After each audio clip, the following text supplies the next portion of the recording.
machine. Oh boy. Darren earlier when I was prepping the chili was like, I hope I don't kill all of y'all. And I was like, Oh Lord. Well, hopefully I don't.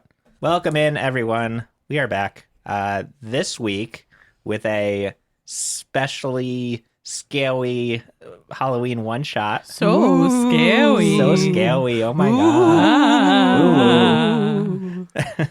Well, yeah, so non-canon episode, maybe, unless cool things happen and we decide we want it to be canon, but for now, non-canon, so don't yell at me later when things don't show up. But also... I'm gonna take lore notes for everything that happens. But also non-canon, which means that I can kill the players if I want to. this is his revenge. So you're all going to face a god in this episode at level 5. So good luck. So This is his revenge for us making him put into the mythos a fantasy Mexican restaurant with BOGO margaritas. oh yeah, I mean that's just one of many things. We switched the line. This is the revenge episode. You guys keep attacking my world. Anyway, but yeah, so this is going to take place basically right in the story where we last left off, which is you guys traveling from the city of Lefkey down to Springview. But yeah, I wrote down a little blurb, a little paragraph to get us introed and into the mood. I'm not much of a writer, so I'm sorry if my words aren't good, but it's going to go great. As always, for my wonderful players here, with the recaps as well, feel free to interrupt if you need clarification or anything. All good. I will yell at you if it was the wrong type of interruption. So, all right. You guys have been traveling on the road to Springview for a few hours now. You're traveling in your new wagon with your trusty horses, Owen and Wilson. The sun... Wow. The sun feels good after a chilly night, and the fields and trees seem especially green today. Eventually, you reach a portion of road that borders a forest on your left. The forest is quite dense, and the trees only allow you to see a few dozen feet within. Before long, you notice a thick fog beginning to emerge from the dense trees. And before you know it, it's already covering the roads that you're traveling on. Kira, did you go into a rage again? No, for once, that's not me. No worries, though. The idle tortoise should be close, so you just need to press ahead to safety. You pass a divergence in the road, where one path turns left into the forest, and the other continues south. There's an old wooden watchtower standing in this intersection. You continue south, of course, hoping to escape the fog. You pick up speed just a bit. But then you feel a sudden chill up your spine as the temperature seems to drop a little too quickly. It's darker now. The fog must be getting thicker. You can barely see 30 feet in front of you. But hang on. You look up and you see the blue light of the moon piercing through instead of the warm sunlight. When did it become night? Surely he had at least 4 more hours of daylight. Thoughts start flooding in your mind as you pass another fork in the road. One road veering left into the forest, but you continue on the southbound road. Just keep moving. The idle tortoise can't be much further. Wait, you see another wooden watchtower. It looks eerily similar to the last one. Are we going in circles? It can't be. We've been traveling south. Just keep moving, maybe a bit faster. The temperature drops again. You can see your breath mingling with the fog in front of you. Another fork in the road, and the same watchtower? What is happening? But your thoughts are interrupted as you see a figure emerging from the fog. A humanoid, or perhaps once human, figure with decaying flesh stumbles into the road. The horses panic as they veer left on the path into the woods, but before they can make it far, the wagon comes to a screeching halt as the wheels hit the rocks too hard and the front axle breaks free. The horses are panicking but unable to move while they're attached to this now dead cart. The figure on the path regards you slowly before letting out a low moan, and it begins shambling towards you. From the mist, 3 more figures approach, looking for fresh meat. And everyone's going to go ahead and roll initiative. Meat.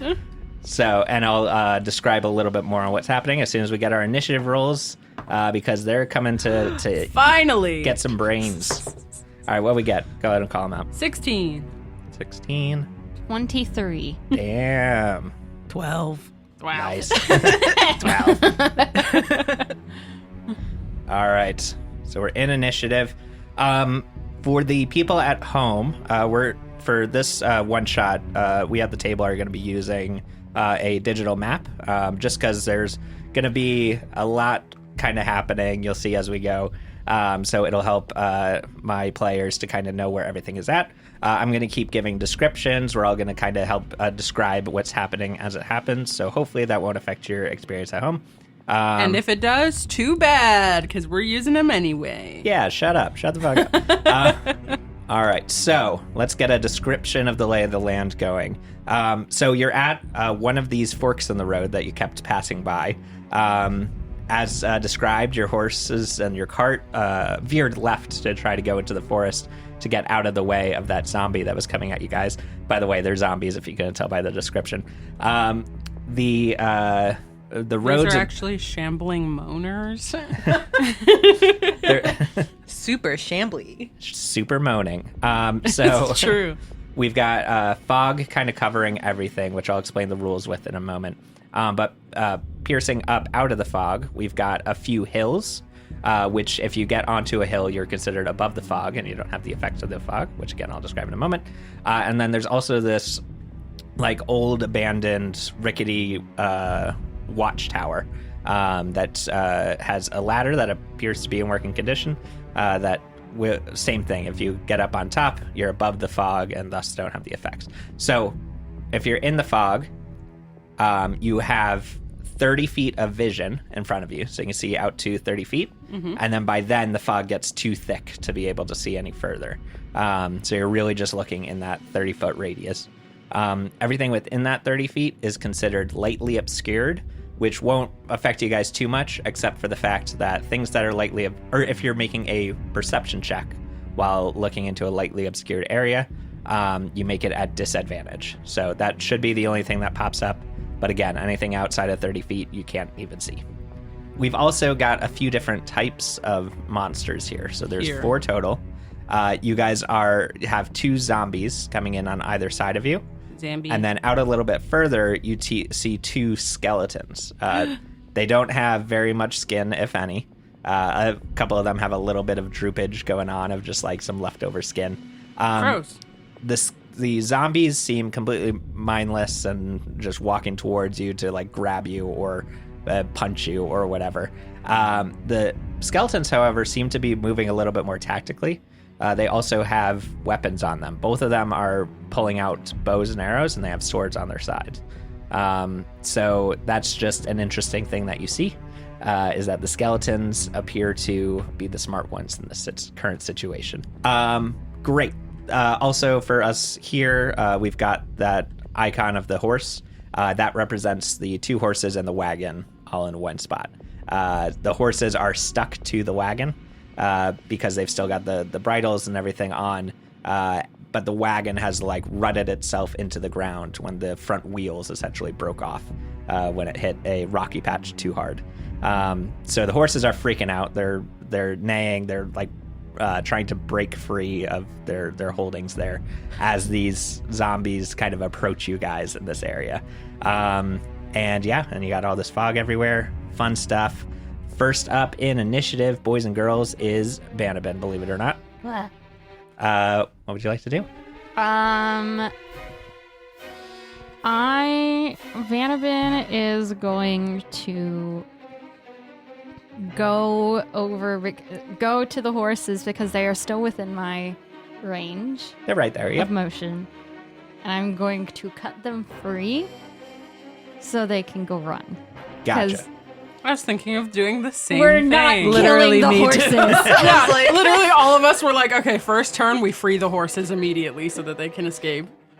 Got it. Tell you what. So it's a whole bunch of stuff attached to them to get them to the cart.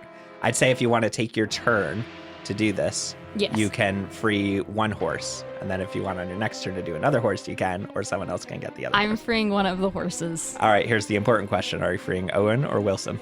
Which one am I closest to? Wilson is on your side. Then I will be freeing Wilson. All right, sounds good. jump off the cart. You head right around. You try and calm Wilson, who's still like bucking and trying to get free. You get all the right bits and you cut him free.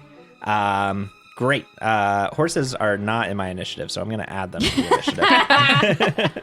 We immediately throw a wrench in your plan. Of course. I'm going to just throw them in initiative. Imagine you thinking 10. we weren't immediately going to free the horses, though. Have you met us? That's a good point. Cool. All right. No well, animals die in the making of this show. So they're going to go later in the initiative, but that all works for me. You still have your movement left. Do you want to stay here at the cart? Do you want to move anywhere else? And you also have your bonus action. I am going to. Hold on. All good. To panic. Okay, let's hold on. Let's see. Sure. I gotta- And then just as a reminder, you've got all this fog everywhere, so you see like these creatures like emerging from the fog towards you. But yeah, exactly. If you head towards that watchtower, you can get above it all and get kind of a better lay of the land. Yeah, I am going to shout to Maeve and Kira that I have freed Wilson, and I am going to go up into the watchtower. Perfect. If they're okay with that. More than okay. All right, so I'm going to quickly go over there, and I should have more than enough movement to get into the watchtower. Yeah, you would have exactly enough movement. Climbing up the ladder is like a half movement sort of thing, like a difficult terrain. But you're close enough there that you'd be able to scramble up that ladder real fast and get on top. Yes, I have done that. I've also instructed Doge 2.0 to stay with Maeve and Kira and assist whichever one is closest to them. At the moment, I think Maeve is closest to Doge, or it might be Kira.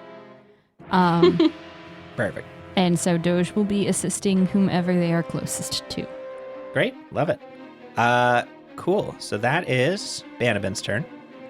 And I am afraid to say that I rolled really well on the zombies.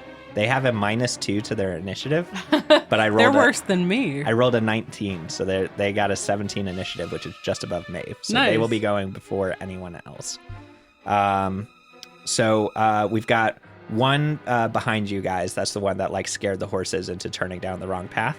And then we've got one in front of you, kind of that looks like it's been emerging from the tree line. By the way, they all seem like that's the direction that they've been moving, is from the trees onto the path. So the one that's behind you guys is going to run right up to Maeve. And then we've got this other zombie in front of you that does have enough movement to get to Kira. So that one's going to move. Well, hold your horses. No. Speaking of horses, so the horse and Kira are both equidistant from the zombie. But why So would it could the go to either horse one. be like intimidating? Why would they want to go for the horse Because- when they see my juicy, silky fur and flesh glistening under my describing emo yourself. attire? Kira As is silky. emo-y twerking. Yeah, for attention. That's, Seducing the zombies. I will tell you why. It's because zombies have an intelligence of 3. I'll remind you that sheep had an intelligence of 2. So basically, they run on instinct. Unrelated. I don't know what you're talking They're about. they're here to eat meat, and it's going to go after whichever one is Oh closest, my which in this case is both you and the horse. So, hey, I'm not saying that it's going after the horse. I'm saying that we're going to roll a luck check. Would anyone like to roll for me? No. I'll roll. I'll roll. You'll roll? Yep. All right, go ahead. 20? Uh, D20? You're going to roll a d20. If you get an 11 or higher, it's going to come after you. It does not come after her. By Do the I look add on your face, anything? Do No. I add anything to it? raw luck check. What do I you got an 8. I got it. All right, sounds good. This dice is decommissioned. So it's going to fuck go after the you. horse. Oh, At no. least Wilson has been freed. So it's going after Owen. Now, horses have pretty decent hit points. They've got 10. They have an armor class of 10 and 19 hit points. So it's, But what if he turns into a zombie horse? you know what? That's a good point. Also, these zombies make 3 attacks. So, you see, also, I'll explain it after. So it's going to get these 2 claw attacks against the horse. First one is a 10 to hit. That exactly hits. I'm going to scream. Second one is also a 10. That exactly hits. Oh my God, look at me exactly hitting. And then it's going to try to bite it, but it missed on its bite. Am I close enough to impose disadvantage on attacks against the horse? Yeah, I think so. I think you guys all started like basically in the same space. So if you want to like jump down and just start deflecting with your shield, boom. I love it. So you can do that on one of the attacks. So I'm Okay. going to re-roll one of the claw attacks, one of the Okay. ones that hit. And I rolled a 22 this time. Oh, So, Jesus Christ. unfortunately, the reaction did not work for that. This zombie is hungry for a horsey. So a total hungry. of 8 damage against the horse, who still has 11 hit points. So the horse is not dead yet. And it was not bit. So if we are following the Walking Dead lore as well as the Last of Us lore, it has not been bit. It is not infected. True. You're not wrong. I don't watch a lot of zombie stuff, but I understand enough of it to You be should. dangerous. You should. Zombie stuff used to be my thing. I'm the pro at this. Let's go. All right, then we've got the other zombie, which has been going after Maeve. Let's do It's it. not interested in Doge because Doge is not meat. But Doge is going to impose a deflect attack. Nice. Sounds good. So yeah, Doge just jumps up and bites the arm, pulls it back down. After Doge like bites the arm to like impose disadvantage on the attack, you just see like his jaw like almost slips off of the like loose decomposing skin of the zombie as he Squelching. does. But we've got 3 attacks coming into Maeve. So the With- first one is at disadvantage. Yes. And that's going to be. I rolled a 16 and a 2. You wouldn't have even hit Well, on the that's just 16. that's just the raw before I had bonuses. So a total of 5 to hit on the first attack. So that's the one that that Doge comes in and deflects. Then we've got a 22 to hit on the next one. Mhm. And then the final attack. Ooh, I rolled a nat 20 on the bite. I want everybody at home to know Darren's not rolling dice right now. He's using the computer, and I don't trust him. Oh, and you think I'm cheating because of that? Yep. Yeah, that's fair. You know, I would not trust me either. So that's 7 damage on the first strike with the claw. Mm-hmm. I'm going to roll the crit damage with the bite. And I got a 9. So a total of 16 damage coming in between piercing and slashing. Got it. Now, so you guys would know this in universe, so I'll just tell you guys. D&D zombies are different than like fiction zombies because they don't really have that whole turning people into things thing. Good. Because I was about to say. So it's my word. No. it's just some meaty bites, and you don't have to worry about like becoming a zombie. We don't have to worry about that. All right, that's both of our zombies, and we jump over to Maeve, who gets to respond. Okay. I want everybody to know that I immediately went in to my character sheet and was like, I'm sure I have a turn undead, but I'm not a cleric, so I don't have turn undead. Paladin. I'm a unfortunately. paladin, and I forgot. I forgore. So, I'm going to do a cheeky divine favor on myself as a bonus action. Perfect. That gives me 1d4 radiant damage to my weapon attacks until the spell ends. Perfect. So we're gonna do that. What does that? You cast Divine Favor a lot. What does that look like? Ah. I can describe it if you want to. Yeah, go ahead. Go for right. it. And then I'll correct you if you're wrong. Perfect. That's good. So you pull out your hammer. You trace your the fingers of your other hand across the hilts and onto the head of this hammer. And as you do, a trail of golden light appears behind it, so that you now have this glowing warhammer. Sounds good. Perfect. That sounds good. Yeah, that makes sense. Yeah. Sounds good. So now you're swinging this divine hammer around. Cool. And beans. what would you like to do with that? I would like to free my boy Nice. with the remainder of my action. All right. Um Sounds good. Sounds good. and yeah. Cool. Sounds good. Great. So you free the other horse. You run over, take out a knife or something, and just start cutting at the straps. And you get it out with your action. Great. Anything else you want to do here on this turn? I'm getting off of the cart. I'm assuming. Perfect. And just moving further in. Got it. Into the fray of zombies and skeleton. And Lovely, that's it. lovely. All right, sounds good. I like it. Now, moving that way, you are going to take an opportunity attack. Is that all right with you? Oh, from here. Yeah. No. Yeah, the zombie that was attacking you is still right I there. lied. I'd like to go here then. Cool. All right, sounds good. So you're just, sidestepping the zombie a little bit, getting into a better position for yourself. Fantastic. All right, so that's Maeve's turn. Just reading something real quick. Cool. All right. That's Maeve. We're jumping over to the skeletons. I knew I was last again. Oh no, I hate going last. All right. Okay, anyway, continue. So you see the skeletons kind of moving around outside your range. One of the skeletons is going to run up onto the hill. So to your left, as you're heading towards the forest, there's this big old hill that goes up above the fog. And it's going to run up there to with its bow and arrow to start firing down.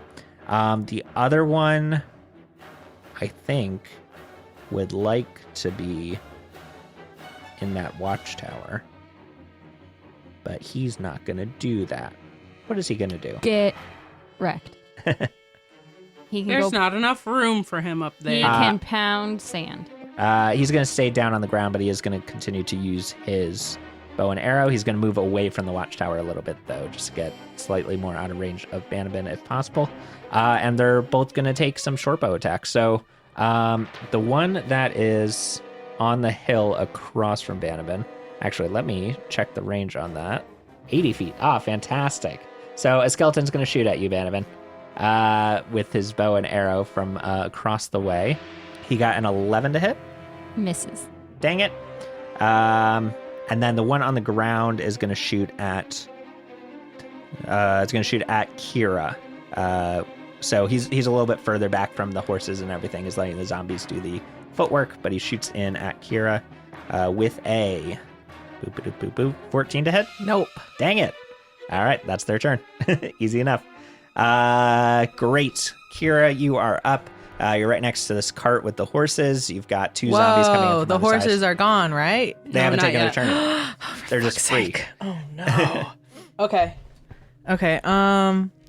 So yeah, you're here with the cart. You've got two zombies coming in on either side. You got two skeletons out firing into you guys.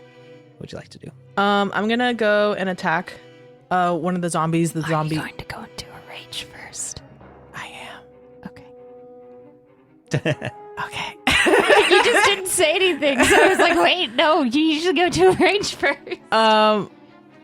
Actually, first, because last time when I went into a rage, it kind of fucked everything up. So I'm gonna take.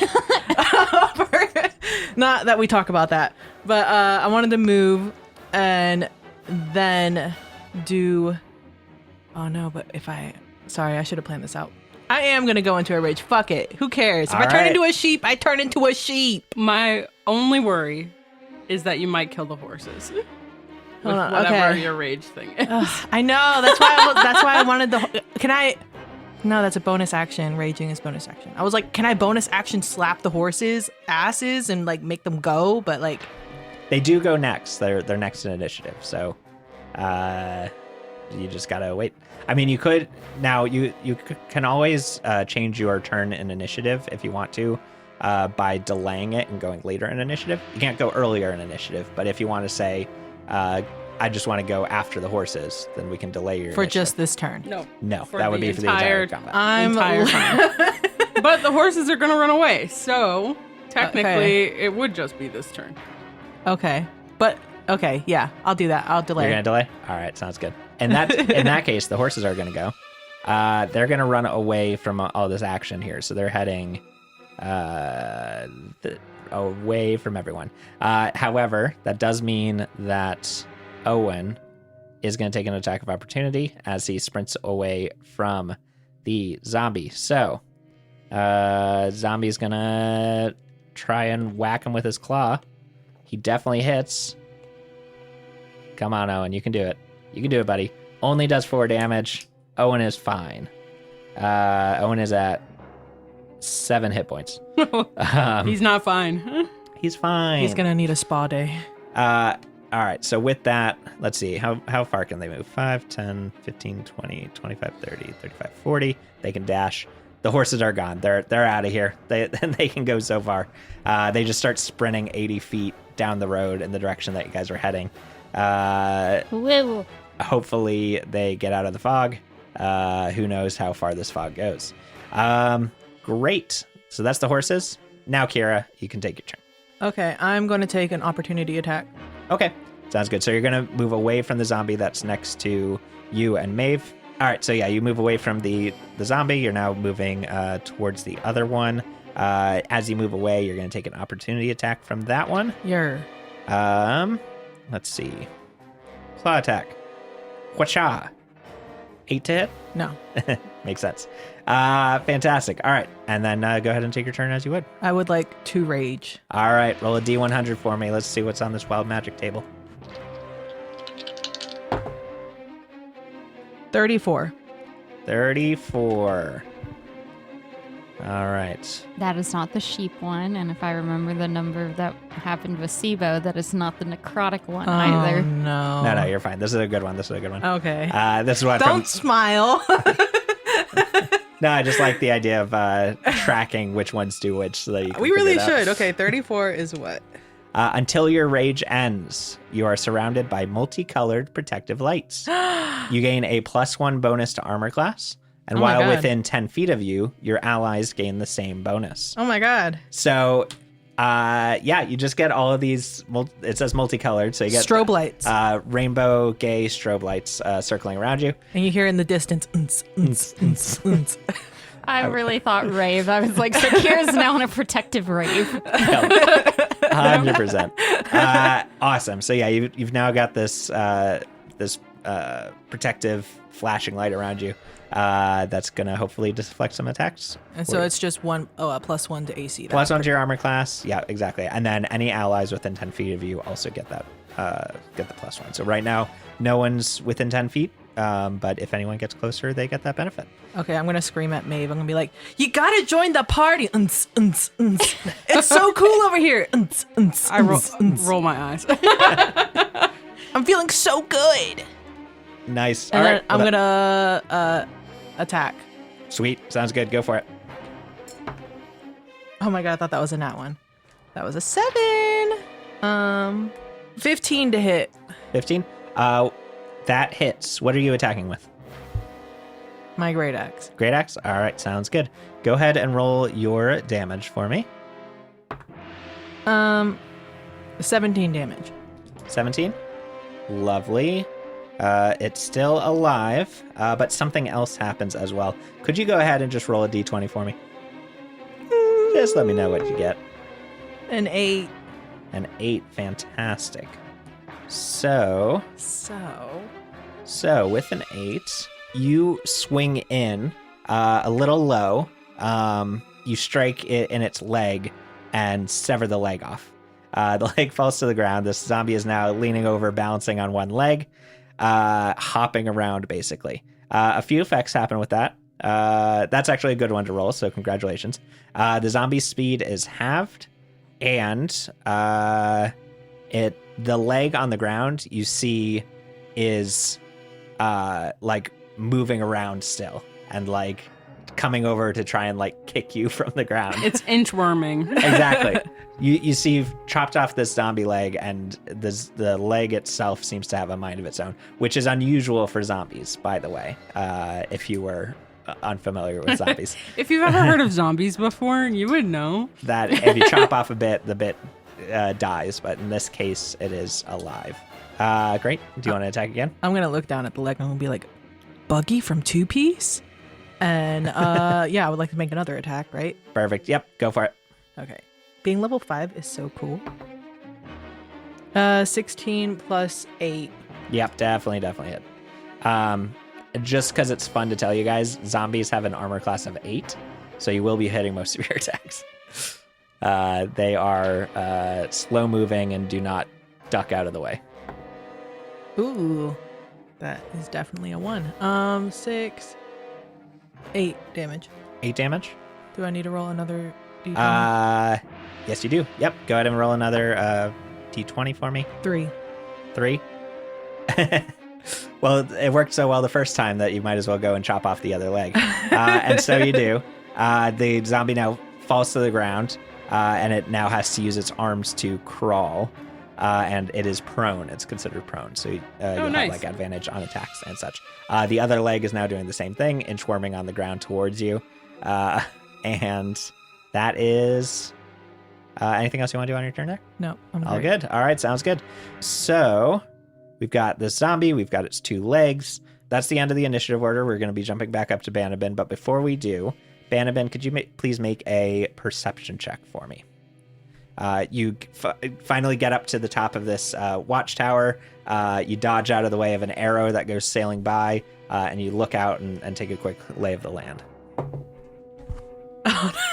No, she doesn't. 7. 7? All right, fantastic. Better than 0. So would you like to go ahead and take your turn? Yes. And so That's suspicious. just to remind me, Uh-huh. if it's within 30 feet of me seeing it, I can see it. So you're now above the fog, so those rules don't apply to you. You can see everything. Okay.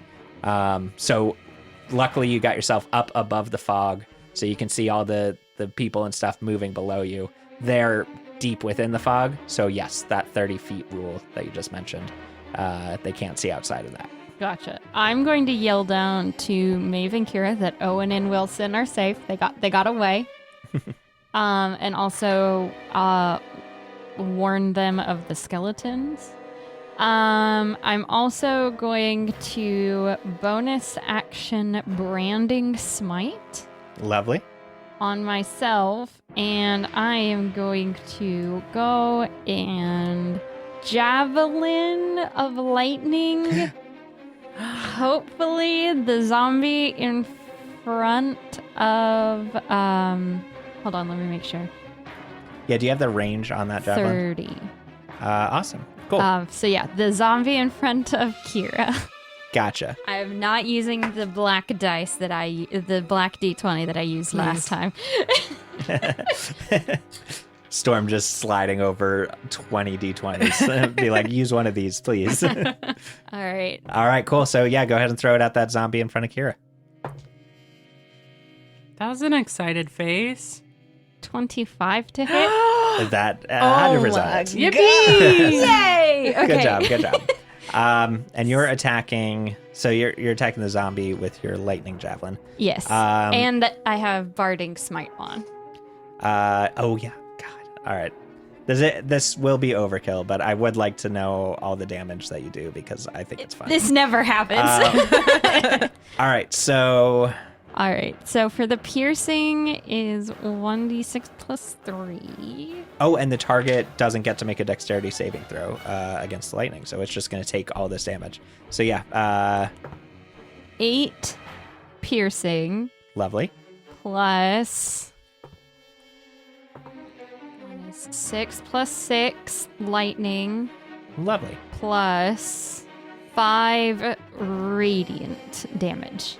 Nice. All right, that's 11 plus 8, so 19 total damage with the javelin of lightning. And that zombie is dead. Who would have thought?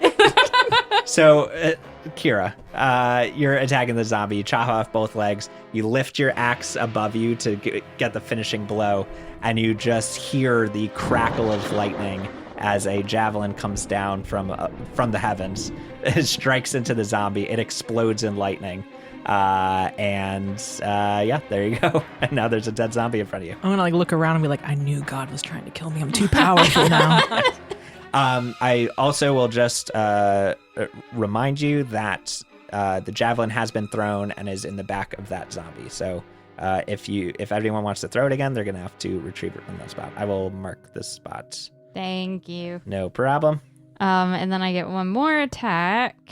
So I am going to use my crossbow Lovely. against the zombie in front of Maeve. Perfect. Sounds good. So yeah, first Kira, now Maeve. You're seeing these attacks rain down from above.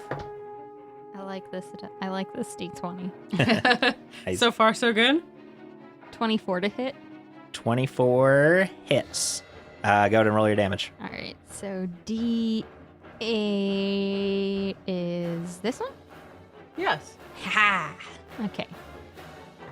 4 piercing. Perfect. No worries. Cool. Great. Yep, you fire down. It just strikes directly into the shoulder. Maeve, you see just a arrow hit the shoulder. The zombie doesn't react, but it now has an arrow in it. Awesome. Anything else you'd like to do on your turn? I guess you just got...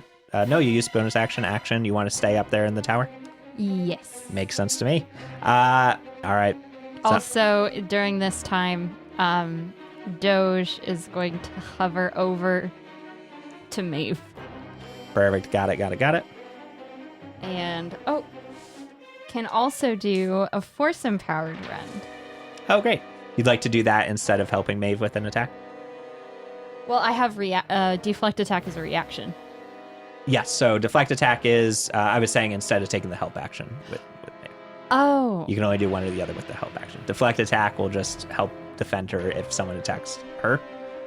But if you want to help with an attack or have him attack, that's the decision you make. I'm going to help Maeve because I feel like helping Maeve will be better than attempting to cause psychological torture damage to a zombie that does not have a working brain. Fair enough. All right. Because there can only be one nightmare fuel in this party, and it is Doge 2.0. Perfect. All right, cool. So then zombies are going to go. I say zombies. It appears that there's only one on the field, but shambling out of the tree line, Oh no. another zombie appears. They don't have a lot of speed, though, so I don't think he's going to get too far. Let's see. They can move 20 feet. He's going to dash 5, 10, 15, 20, 25, 30, 35, 40. Oh my god, he can get right next to Kira if he dashes. So he's going to do that. So yeah, zombie just comes shambling out of the tree line. Sprinting. It's that sprinting of someone that's like where their pants are falling down. Yeah. That kind of like shuffle across the The ground. Patrick Star waddle. Yeah, exactly. It's that. So it's not very fast, but he is running as best he can with a limp and pants falling down. Arms at his sides. Exactly. Wait, these things are supposed to be scary. This is the horror episode. Nope, Dang it. sorry. Dang it, we made it Zombies goofy. aren't scary. They're silly. So that's going to come up to Kira, but he used his action to dash, so he will not be attacking that this turn. The other zombie will be attacking Maeve. So, hi, Maeve. But with the reaction. So you want to use that on the first strike? No. I want to use it on the bite. Okay. So, Unless Maeve wants it to go earlier. Doesn't matter. Okay, on the bite. all right, sounds good. So we'll do a claw attack. Just straight. I got an 18 to hit. That hits. I hate you. Should have done on that one. Literally, so Darren has not hit a single person other than me this episode. And I got critted. So I'm being bullied. Divorce? Yeah, this is a hate crime. Yeah. This is the divorce episode. Darren is anti-black. That's the true horror of this episode. Divorce. 21 to hit on the second attack. Oh my god! And then the bite with disadvantage, I got a 15. Okay. So the bite missed because of the disadvantage. Thank you, Kira. Not Kira. I would like for Doge. you to roll dice against me from now on. Okay? All right, sounds good. I'll roll damage with dice just for you. We've got a 5 and a 4, so 9 total slashing damage as the zombie just starts wailing on you with its claws. Meaty little grippers. As we all know, nails keep growing after you die, so they've got nice long sharp nails. They've been to the salon. They've been to the salon. They got acrylics. Stilettos. Yep, filed them down to points. It's the whole deal. Yeah, that's why they're running slow, is because they're wearing stilettos in grass, which, you know. They're dressed gonna up go. for the Halloween episode. They're using their nails in like that ASMR way where they like Stop! Don't do that to me. For the viewers, I just went to the salon today and it got stiletto nails. So that's why I'm clickety-clacketing right now. Maeve, you're up. How would you like to respond? I don't know. I'm so sad.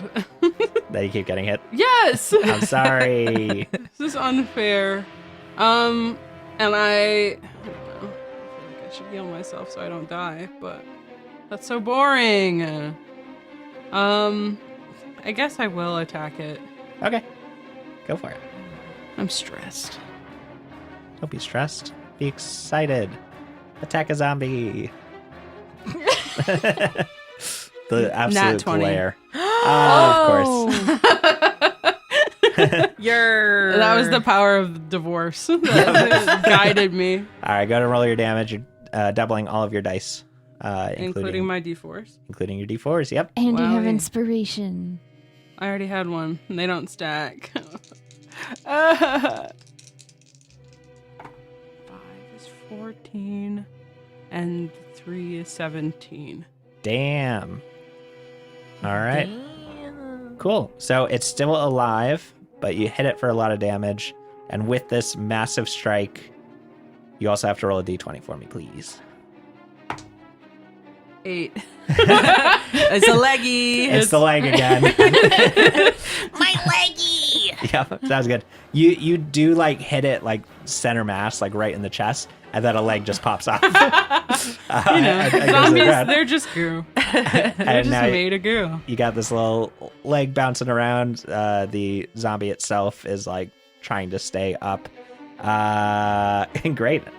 You still got another attack if you want to use it. Oh, yeah, I forgot I could do that. Welcome to level 5. 5. You're 17 to hit? 17 hits. Yep. Go ahead and roll your damage. 9. That's exactly what you needed. Go ahead and take your hammer. You did center mass. You felt the like rib cage like caving in, and you're like, great, a weak spot, and you go directly for that same strike. Your hammer goes through the zombie, breaks out the other side. The thing just falls apart and crumbles into a pile in front of you. Gross. The leg stops moving as well, which is fun. Great. Anything else you want to do on your turn? That zombie's now dead. You've got 2 skeletons, and then the new zombie that just crawled out of the woods at Kira. Yeah, I think I'm going to run up with Kira Okay. up here, because then I also get that +1 to AC, which I've never Welcome needed. to the party. Never needed until Darren started hitting me on every single attack for the past 2 sessions. Perfect. So yeah, you join in on the party. Kira's jamming out as the zombie comes up, and you now get this +1 to your armor class, presumably because the zombie is distracted by glowing lights. No, it's because we're partying. Yes, yeah, of course. They're too busy jamming. They come up to the lights and they're like, doing like, what is it called? Disco. What is that? A disco? Disco The man? disco point thing. Disco point man thing. I thought it was See, going to do the Thriller dance. And I was picturing like a Jersey Shore fist pump. Oh, yeah. They do that too much, their arm's gonna fall off. Just like their little arm jiggle. Just They're gonna have to start waving their arm with their other arm because it fell off. Yep, Gross. 100%. Zombies are gross. All right, that is Maeve. We're going to jump over to the skeletons. Maybe I'll be. I think they want to... they're thinking tactically. I think they want to dislodge this bunny in a tower. So they're both going to shoot up at you. Well, hang on. Yeah. So there's one that was still on the low ground. He's going to run up next to his buddy on the hill so that he can see better across to the tower. So there's these 2 zombies that have gone up above the fog are on this nearby Skellies. hill. And they're going to, they're going to fire their short bows over at Banabin. First one is a 13 to hit Misses. and an 8 to hit. Misses. They just keep hitting the tower. You just are like, you like take cover behind the railing and you just hear voop, voop, as these arrows are like heading into the side, right into the wood. Great. That's the skeletons then. Horses are gone. Kira, you are up. You got a zombie right in front of you that just emerged from the... Oh, I'm sorry. Before you go, some skeletons emerge from the forest as well. I forgot about those guys. Oh my god. So they're going to take some turns. What? You see 3 skeletons start emerging from the tree line. 5, 10, 15, 20. They go forward about 20 feet, and they're going to keep a bit of distance, but they're going to fire in at the people on the ground. Let's split up these attacks between Kira and Maeve. I'm going to roll to see who gets more attacks, Maeve or Kira. And it's Kira getting more attacks. Awesome. Oh no. Ooh woo. Which is what you wanted, so congratulations. All right. Everyone's coming to the party, but I'm gonna look up at Banabit. I'm gonna be like, this party's getting a little crowded down here. Can you figure out where these guys are coming from? Because my strobe lights are not strong enough and bright enough for all these people. This is a closed caption party. Closed. It's a private party. Yep. That's what I said. That's a closed caption party. It's a closed caption party. So, they're going to fire their short bows. I rolled a nat 1 for the attack against Maeve. You're welcome, wife. Now you don't need to divorce me. For now. We got 2 attacks coming in at Kira. First one's a 19 to hit. Don't forget to add No. the +1. Yes. That does hit. That hits. Even with the +1? Yeah, I only have 15. Oh. So then the second one is a 17 to hit. And I guess that would hit 2 even with the +1. Wow. Sorry. What if I impose disadvantage? 16 to hit would Nope. still hit, right? Oh, yeah. Because your AC is 16, so it just barely hit. So unfortunately, even with Meets it, beats it. trying to Boo. just too distracted by your dancing, unfortunately. So first one I is thought I could twerk out of the way, but my booty's too juicy. that juicy booty. All right, so 2 attacks. First one was 6 damage. Second one was 7 damage. So halved, a total of 6 damage comes in. Because you are raging, so you take half damage from these arrows. You're... Nice. All right, not too bad.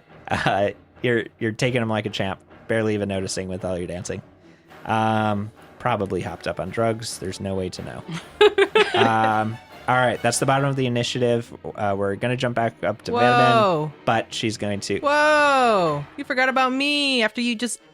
What's it called? Forgot about the skeletons. I did. Hi, Kira. Hi. What would you like to do? Whoa. Hey. Oh. Hey. Actually, I don't know yet. Hold on. No, I'm just gonna attack. We're gonna figure it out later. Perfect. Sounds I good. attack. So I got the zombie in front of you that just sprinted out of the woods to you. Not 20. Fantastic. Nice. Go ahead and roll your damage. You get to double the amount of dice. 12. 2d12. Oh my god. Jesus Christ. How did I get a 3 total? I hate that. A 2 and a 1, bro. The downfall of a d12. It could be amazing. It could be terribly. So Okay. what's the total then? So that was 3 plus 5. My plus, does that double as well? No. Okay, 8 plus 2 is 10. 10 damage? Yep. All right. Sounds good. Still not too bad for a single strike. And then I'm going And then to roll attack your... again. Before you do, go ahead and roll a d20 for me. Let's see what body part. Hopefully it's not a leg this time. 1. Oh my god, it's another leg. Stop. Why are you guys rolling so low? You just have to roll above an 8, and every single one has been an 8 or lower. It's a leg. legs. All right. I'm hungry. I'm just going to say you reach down and you just grab the leg and rip it I off. know that they're the weak spot now. Yeah, exactly. The leg. Great. Go ahead and roll another attack for me then. Dirty 20. Dirty 20 hits. Go ahead and roll that damage. Did you roll low again on your damage? I rolled a 1. Of course you did. 6, 8 damage. 8 damage. Okay, this one's getting... That one is getting decommissioned. And I need another d20 roll from you, please. Please roll above an 8. A 6. Oh my god. Great. So you just Everyone can look. You can see I'm not lying. so Can you chop confirm. off the other leg, and now you got a zombie prone on the ground that's like reaching out and like trying to grab your ankles.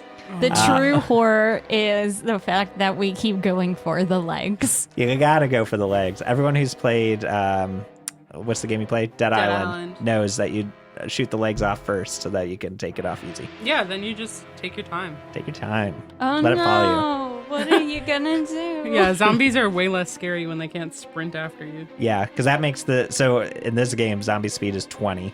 If you chop off one leg or both, it halves its speed to 10, so it can move 10 feet around. Yeah, so we just back up. Yeah, so you just walk away. All right, fantastic. That's your 2 attacks. Anything else you want to do here on this turn? Yes. I'm gonna go there. Awesome, cool.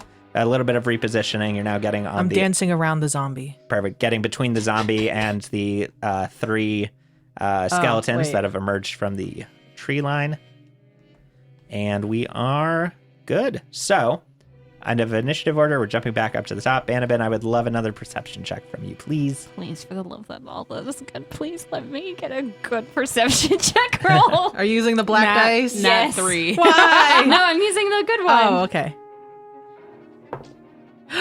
Yes! What'd you get? Hold on. Just gotta do finger math. Something high. 24. Yeah. Oh, great. Tell us your secrets, Darren. Yep, that is high enough that I'm just going to tell you exactly what you're seeing. So I'm going to read a little bit here. He's reading. Darren knows I'm how to also read. yelling this out to Kira and to Maeve. So you see a shape moving among the trees. There's a shape moving among the trees. When you take a closer look, you rec- When you take a closer look. She's like, I'm looking closer. Just reiterating. I see a shape. I'm gonna look closer. Hang on. You look closer and you recognize it as a woman on horseback. It's a lady on horseback. However, the horse is wrong. It's green. I don't like the horse is wrong. The horse is Darren. wrong. Its green, sickly skin appears to be decomposing, Zombie showing horse. showing much of the skeleton underneath it. The horse needs a bath. The- And maybe some vitamins. I love the Bannerman filter of everything that I say. A bath and some vitamins. I love doing horror with you guys because it's just like, no, it's not horror, it's goofy. We're silly. The rider, although maintaining all of her light brown skin, has fully white, cloudy eyes that are peering back at you from beneath her black, dreadlocked hair. You see her smile as she watches the battle from a distance. Hi, lady. She's off in the distance, but you just see a hand that goes up and waves. Just a little wave. You want cookies? Bannerman brought her cookies into the mysterious forest that we're in. She's just watching you. She's like, what? This woman hasn't eaten a meal in 50 years. She Uh, needs her vitamins. So yeah, you see that, Bannerman? What would you like to do? I have conveyed this all to Maeve and to Kira, and because the skeletons at the ground, current state, do not yet know of me, I am going to do one action to reload my crossbow, because I did not load it in between. That happens automatically, so you're good. Just kidding. Yep. That happens in between. The only limitation on the loading property is that you can't attack twice in the same turn. Gotcha. All right, so I'm going to attack. Perfect. Fire your crossbow. Who are you attacking? One of the ones on the hill. Both of those are within 80 feet. Perfect. Sounds good. So you'll attack the hill skeletons. Go for your attack. The closer one. 19 to hit. 19 hits. Go ahead and roll that damage. Yay! Hit that shit, girl. 9 piercing. 9 piercing damage. Damn. Let me just check something on the skellies. No, they don't have resistance to piercing. Fantastic. All right. Which one of those two did you want to attack? Hold on. I have to do owl bear math, and by owl bear math I mean Yeah, I think you can hit both of them, but They're both 60 feet exactly. nice. So both of them are the exact same equidistance. I'm going to roll a luck check and pick one. All right, sounds good. Nat 20. So what does that mean? I don't know what that means. All right, The one that you have highlighted is the one that I picked, I guess. fantastic. How much damage did you do again? I'm sorry. 9. 9? All right, sounds good. I never get nat 20s. Yeah, that was so exciting, and unfortunately, it was for nothing. All right. These guys don't have a ton of hit points, so that does a ton of damage. You just like you hit it in the neck and knock out like some of its spinal bones, and its head just like shortens down on top of its body. Chunk. You see the head is like rolling side to side, and the whole zombie underneath has to like balance to keep the head on top. The skeleton is just walking back and forth. Fantastic. That's one attack. Anything else you want to do here? The other thing I will do is reload, so I won't be able to do another attack. Yeah, you can do another attack with a different weapon, but like with ranged stuff, it's like you'll get that one attack for now. I might be able to possibly. Let me see. We gotta get you a short bow, kid. Oh, you know what? So 30. actually, I can hit the zombie potentially with my pistol. got it. She's got the Glock out. So hang on. There are when you started using like these two ranged weapons, I want to set the rules that I kind of set in my head but never told you guys. I'm gonna adopt the Baldur's Gate 3 rule, which is that basically you can choose a melee weapon and a ranged weapon to have equipped and using. And then if you want to swap them in between turns, you can do that. But for the turn, it means that you can use one ranged weapon and you can use one melee weapon. So your ranged weapon in this case was the crossbow. But you can still throw a dagger if you have any. I do, but daggers are 20 feet. Well, it's 20 to 60. If it's above 20, then you roll at disadvantage. So you could always throw it at disadvantage, or you could just hang on, take the rest of your turn to reload. You've been rolling so well. Do it at disadvantage. I'm scared. You got this. How many daggers do you have? Is it just the one? I think I have 2. All right. Hey, that's a thought. It's a thought.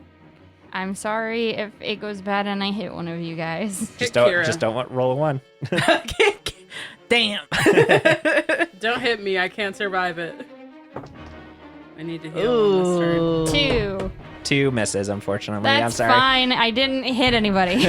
Cool. So yeah, you fire your crossbow, you start to reload it, and just in the meantime, you check it. Yeah, I'm imagining you like ducking down behind the banister, just taking the dagger and like throwing it behind your back, like at a wedding, like the flowers style. The I was flowers. thinking like a grenade, just like Yeah. pull the Ching. pin.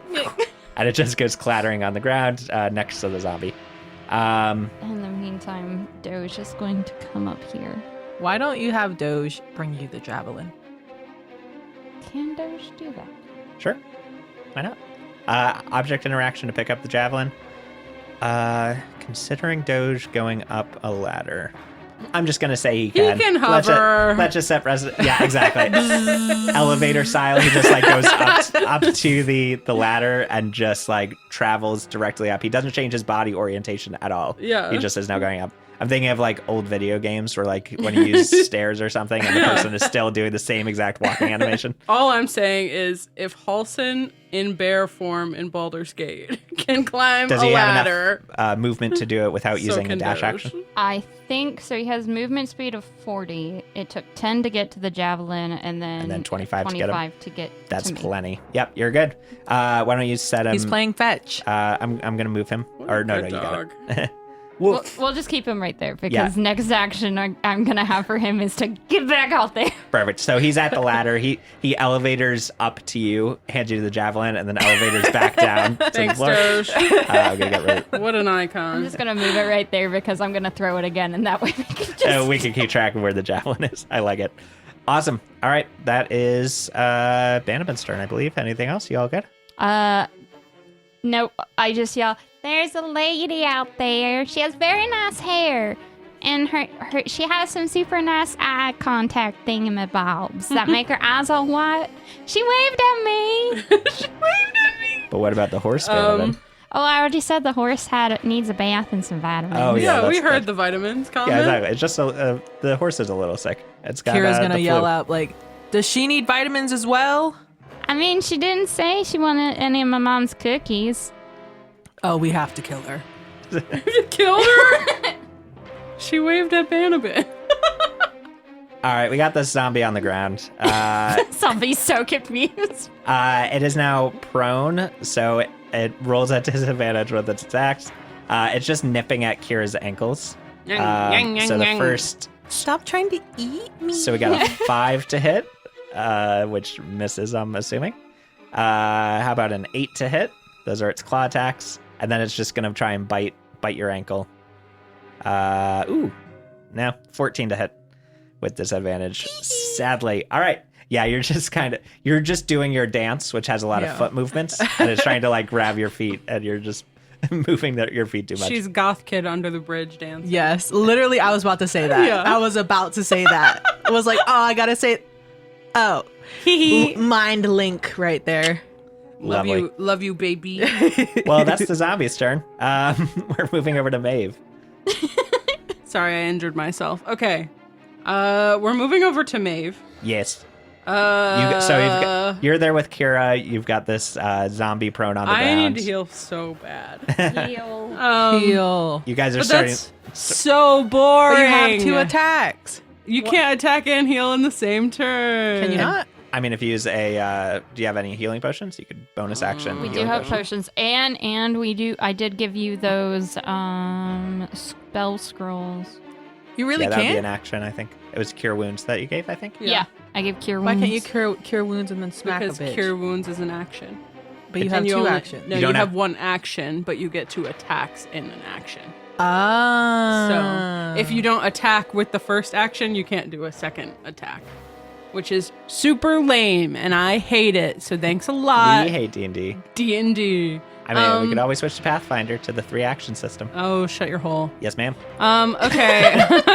I refuse to learn a new system. It's not that Pathfinder is bad. Pathfinder is very good. I'm just stuck in my ways. I'm old, okay? I'm gonna take a greater healing potion.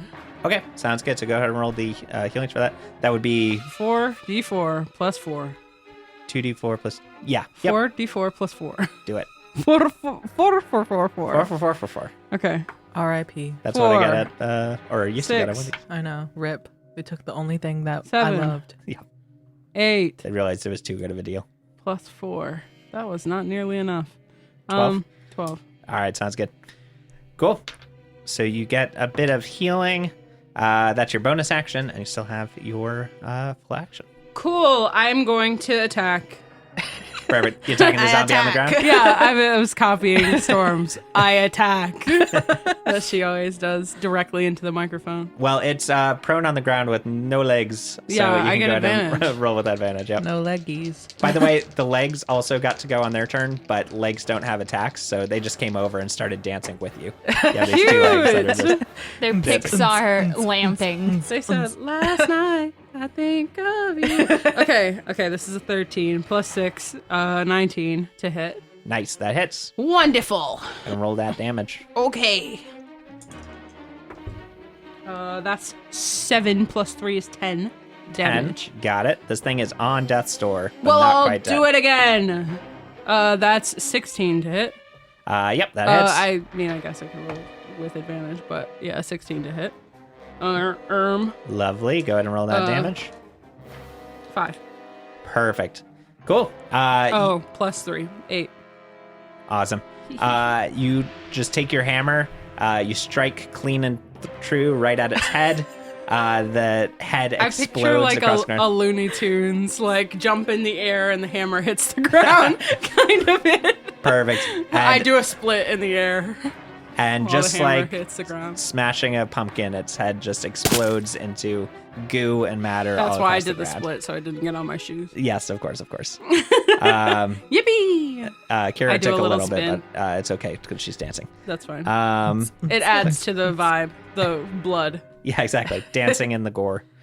Um, And then you got some movement. So yeah, right now, just to catch everyone up, we got I'm running towards the woods. we got 5 zombies. I'm also going to Actually, I'm not. I'm running here, perfect. up on the hill. Nice. Zombie horse. So I just revealed on the map where that zombie horse with the lady He is. does need some vitamins. He looks malnourished. Yeah, a little skeletal, one might say. Poor baby. Cool. Needs a Yeah. bath. Maeve, you just go. He needs a bath. You just go sprinting up this hill. You're now above the fog. You can see around. You look over at where Banaben pointed out the horse and the lady, and you see her like amongst the trees out there. I see also this- wave. Yep. You get another little hand up. I just like her. Style. Just single hand, no movement, and then drop back down. Wait, I have a question. Shoot. Will you let me do an insight check on her Oh yeah, absolutely. to see if she's a villain? Go I ahead, mean, make- I know she is, but like, Yeah. is she? Since Banaben spotted her, pointed her out, you can go to make it. She's just a nice villain. She has manners. She has manners. That's a 17 on insight, actually. Oh, not too bad. Not too bad. Does she look upset that we Let's- just killed the zombies? Also get an Arcana check for you. The 17 Aw. unlocked an Arcana check. Connie. That's a 16. Awesome. I know things. With a combination of both of those, you can tell that her vibe, the fact that she's staying on theme by riding on a skeletal death undead horse, the fact that she's not being attacked by all of these skeletons and zombies running past her. You can tell that she is a necromancer, and this is her army Understood. coming at you. So you can, let's see, you got 16 Arcana? I think you'd also be able to tell that she's kind of the source of this magic as well. Gotcha. So take that how you might. We gotta kill this broad.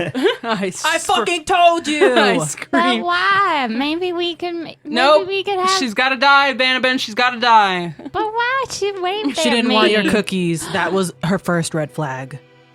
So that's Maeve. Yeah, and you just sprinted up this hill. I'm out of breath. Finally get to this skeleton. You like take a second. I hold up my finger, like, please don't hit me. I'm sweating. I'm sweating right now. And with that, we actually move over to the skeletons. Hee, I'm gonna die. So those 2 skeletons are going to start surrounding you. So the 2 That's skeletons on the right. hill are right next to Maeve. They've got some swords. They'll take some strikes on you in a moment. I think the other 3 are just going to attack the lone cat person in the middle of a field. Because the zombie is now dead, so she's all by herself, surrounded by skeletons with bows. So let's do the attacks against Maeve first. Do them. You won't. I will. Oh You yeah, have to roll. I'm You not- have to roll them. I'm not allowed to roll digitally anymore. I got to roll physically. I got a dirty 20 to hit, Yep. and then for the other guy, I got a 21 to hit.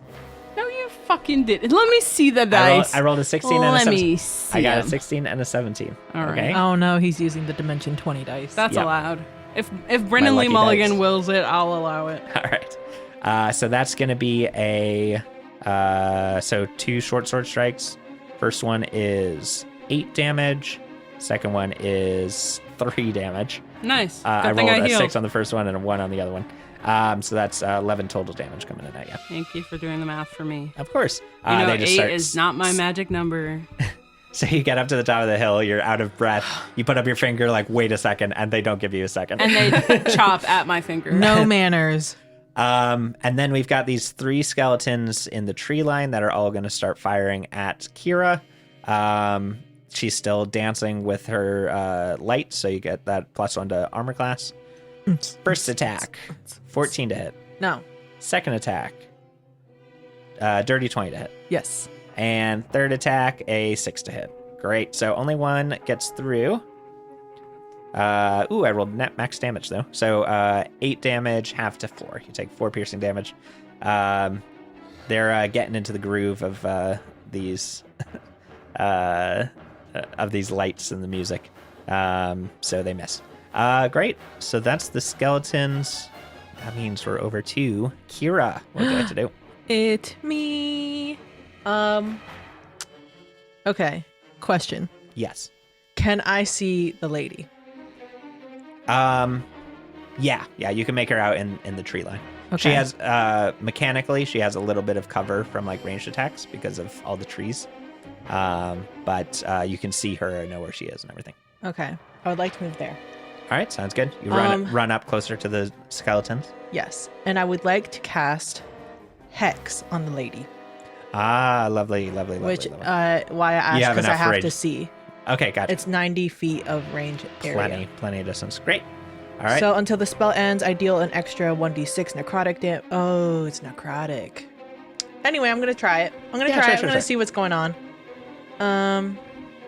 Okay, I do that, and then I would like to use a 3rd level Thunder Wave. Gasp. Maybe. The only issue is that you need whoever you're attacking, or sorry, it's ends up being 5 feet around you. I thought it was a 15 feet. It's a cube. 15-foot cube, which means that it's Oh. 15 feet across in the middle of you. That So it changes basically things. just hits everyone next to you. So Okay, if you're I will surrounded, that would be a good way to go. Okay, then I would like to move like that Okay. and get those two. Fantastic. Cool. Yeah, you reposition yourself to get between 2 skeletons. And yeah, what happens with Thunderwave? Good question. I can look it up as well. I got it. A wave of thunderous force sweeps out from you. Each creature in a 15 feet cube originating from you must make a Constitution saving throw. On a failed save, a creature takes 2d8 thunder damage and is pushed 10 feet away from you. On a successful save, the creature takes half damage and isn't pushed. Got it. All right, sounds good. What was the DC? Oh, it says it on the item. If you can pull up the item, we're using the Amulet of Storms to do this. Save DC 15. 15. All right, sounds good. So first skeleton, And I'm doing it at a level 3. got it. 19 to save, unfortunately, for the first one. And the other one rolled terribly, got a 5. So that one's going to take full damage. Go ahead and roll your damage for that. Ooh, y'all didn't hear that. 14. Storm 14? falling Yeah. digitally. All right, sounds good. I'm So telling, I'm snitching. I'm not rolling a d8 4 times. makes sense. All right, so the one right next to you, like, kind of braces itself and takes the brunt of it and is okay. You said 14? Yeah. All right, sounds good. So he takes 7 damage. He's still hurt. You basically blast away a bunch of like his rib bones, but he's still there. The other one that was right next to you, he takes the full brunt of this thunderous blast, and he shatters apart into all of his bones, which goes scattering across the entire field in front of you. And that skeleton is dead. Cool. All right, we're all good there. You use Thunderwave, you use movement, still a bonus action if there's anything you want to do with that, but I think we're all good. Okay, this is a question for the team. If I take an opportunity attack and I run closer to her, do you guys think that's a good idea? Dee! I don't see why not. Go for it. Take a little cheeky opportunity to close in. Sure, you could definitely do that if you want. Yeah, Darren's smiling, which makes me think that's a No, bad I just like getting free attacks on you. That's all. Attack me. Yes, I already did, and I rolled a 23. You attack. But I rolled a 1 on the damage die, so that's 3, which gets halved to 1. So you take a single little paper cut from a sword on your way past the skeleton. Do I need to roll for concentration? You do, and you got to get a 10 or higher on a Constitution saving throw. 16. Plus stuff, yeah, you're fine. Cool. All right, all good. Great. So you're sprinting into the woods, and it is now the Necromancer's turn. Ooh, yeah, baby. All right. This is why Darren smiled when I said I wanted to run at her. She sees you running across the field, and you see like she's like looking up at like Banabin, and over at Maeve, and then you see her fully white eyes, and head just kind of like look down at you, and you see she doesn't move, she just whispers some words under her breath, and you suddenly hear a loud ringing directly next to you. These like deep, loud bells. It sounds like you know like the massive sort of like bells that they have in cathedral, like the just massive ones. It feels like you just went right under inside one, and then it rang directly in both of your ears. Spell. She's casting Toll the Dead on you. That was a good description of that spell, Darren. That was thank so good. I need you to make a Wisdom saving throw, please. Wisdom. Wisdom saving throw. Oh no, my -1. 17. Nice. That saves, and I believe I can't hear the bell over my rave music. that's exactly what happened. Yep, It blends in. Literally nothing happens. It gives me a new beat to You dance see, she to. was. Dong, dong, dong. Twerking, shaking ass. You see, she was kind of like smirking as she was doing this because she's like, this is gonna take her out. And then you just big old frown when nothing happens. Reverse smile, actually, in real life. Great. But I don't think she's too swayed yet. So she's going to step off her horse. And she steps right up to you. Is she dancing? And she's tapping her foot a little bit. All right. So that's the necromancer. And then we're at the end of initiative. So, Kira, you hear it first. Oh no. You hear a low thud, followed by another thud, followed by another one, getting faster and faster together. You feel the ground below you start to vibrate a little bit from this loud thudding motion as something big is coming. Everyone, something big is coming. It's thudding. It's getting louder and louder. You start hearing the trees and foliage breaking around you as emerging from it, sprinting out of the woods, you see a horrifying sight. You see so many zombie bodies have been fused together in a massive amalgamation of just like limbs and heads and legs all sticking out. It looks like they've been almost melted together halfway, and now they're this massive creature. It looks like it's trying to keep the form of a humanoid with like two large massive arms and several legs below it, but those arms keep disappearing and then reappearing somewhere else. Same with the legs. It's almost like it's creating a new leg out of bodies and limbs to hold it up. And as it tips forward, a new leg appears to keep it moving forward. And we have this massive zombie amalgamation bursting out of the woods. So I'm going to pop the art up for you guys. Everyone at home, I'm going to post this somewhere. Probably on the Patreon. I'll have it out there. Maybe I'll throw it up on the horrifying. Discord. It's pretty horrifying. If that description didn't get it across. If you look up the monster at the end of the video game Inside, it's the same basic idea. Except it's less of a ball and more of a shape. You just got a whole bunch of bodies kind of fused together and trying to move through the forest. Nasty jazz. So it is now an initiative. It will go later. And we're jumping back up to the top. Banavan, you see that thing start crashing through the woods right at you guys. What would you like to do? That's what Banavan says is Okay. So I cannot hit the lady. I can reach the big guy, but Well, you can't with the javelin, you can take out the skeleton and the big guy in a straight line. Yeah. yeah. Oh yeah, I could do 2 that. for 1. BOGO. Margaritas. BOGO margaritas. BOGO horrors. Go horrors. Also, question. Because I hit someone while I had Branding Smite up, does that mean that spell has gone away now? Yeah. Dang. Yes. Okay. Yes, since you used it. So you'd have to recast it. I'd have to basically. recast it. Okay. Sorry, I'm debating stuff in my brain. You're good. All good. Okay, yep. I am going to cast Branding Smite one more time as a bonus action. Lovely. Sounds good. I'm then going to take my javelin Perfect. and I am going to throw it at Mr. Big Guy over there.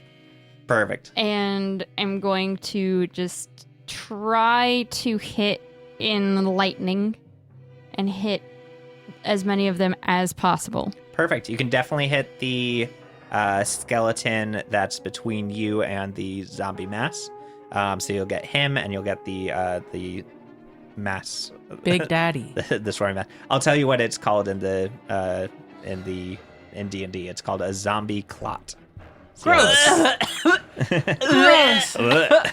So go ahead and roll your attack. Hit the clat.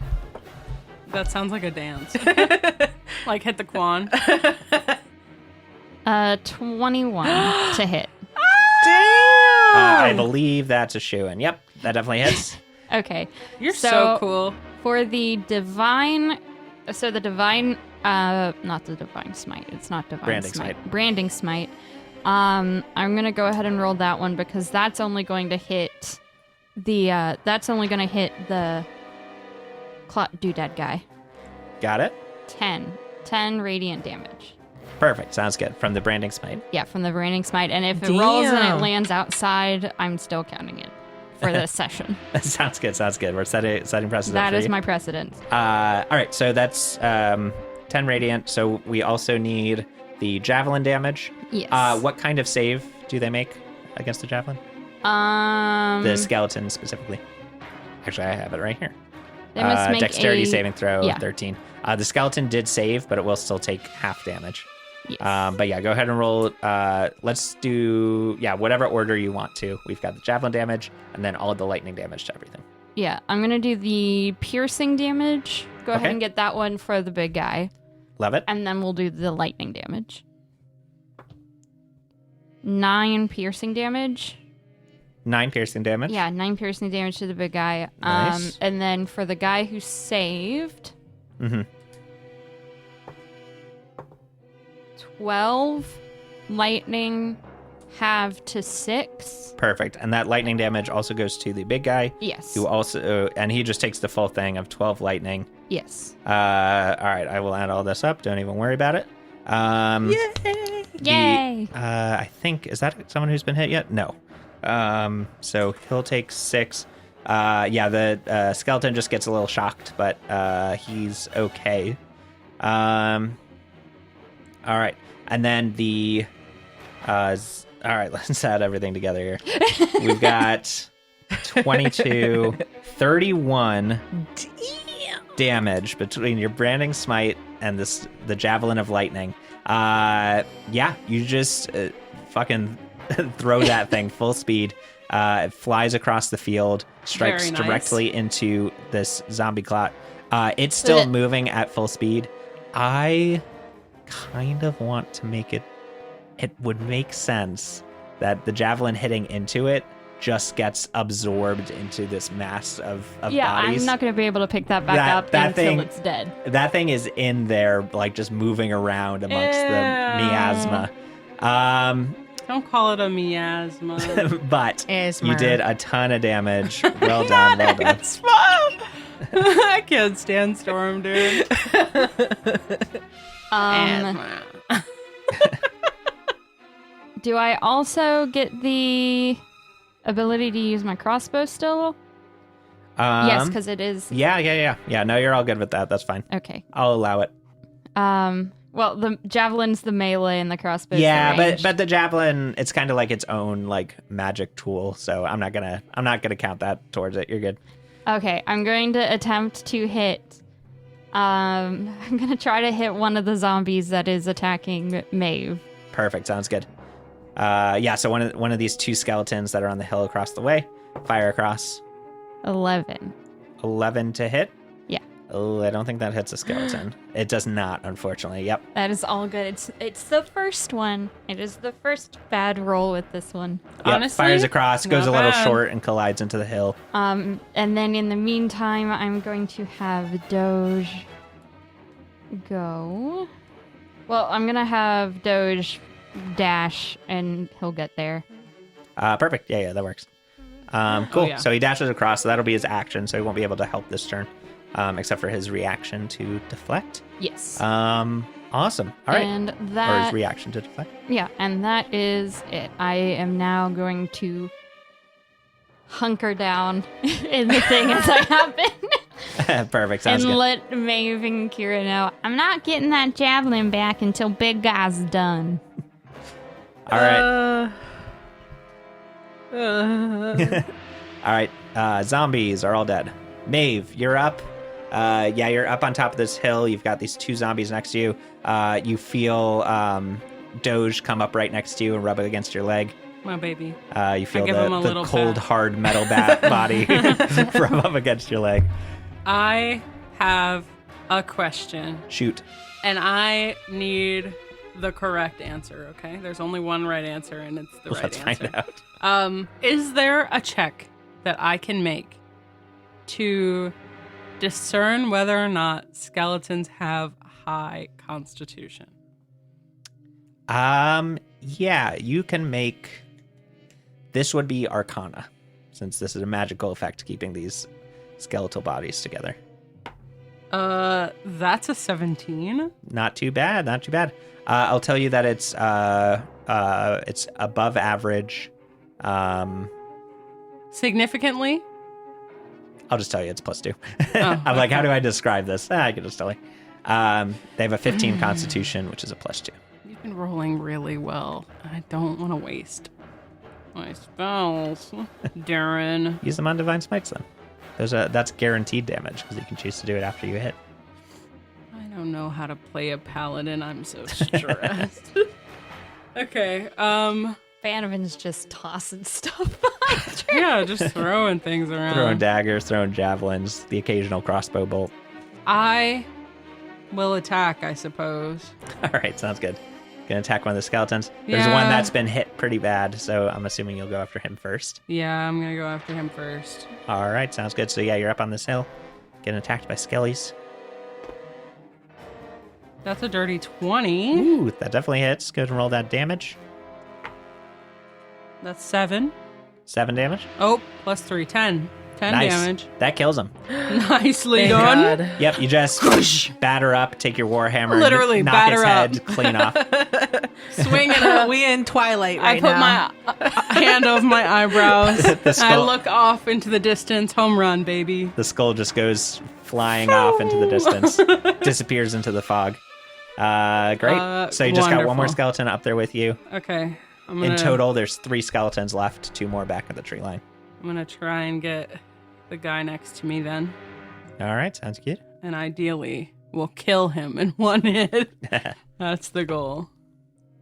Definitely not. Definitely not. Oops. Well, that's what I get for jinxing myself, and then I'm gonna take a potion. All right, sounds good. Go ahead and roll that. Okay. Sounds good. All right, that's Maeve. We got some skellies. Some skelly boys.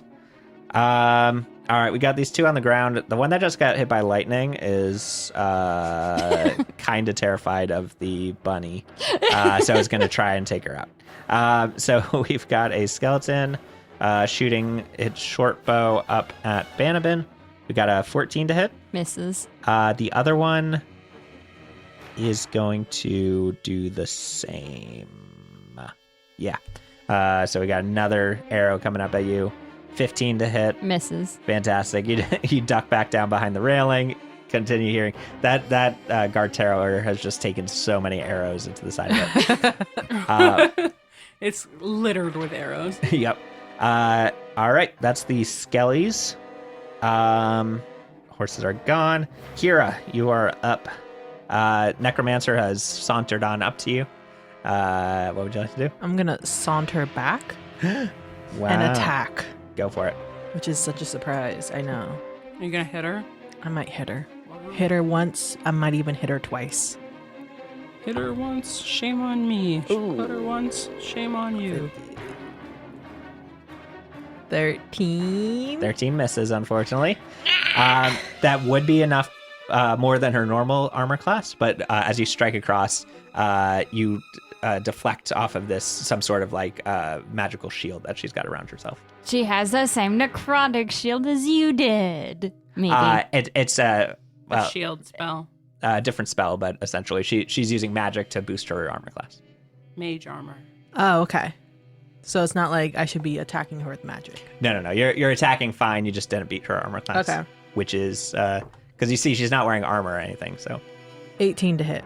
18 does hit.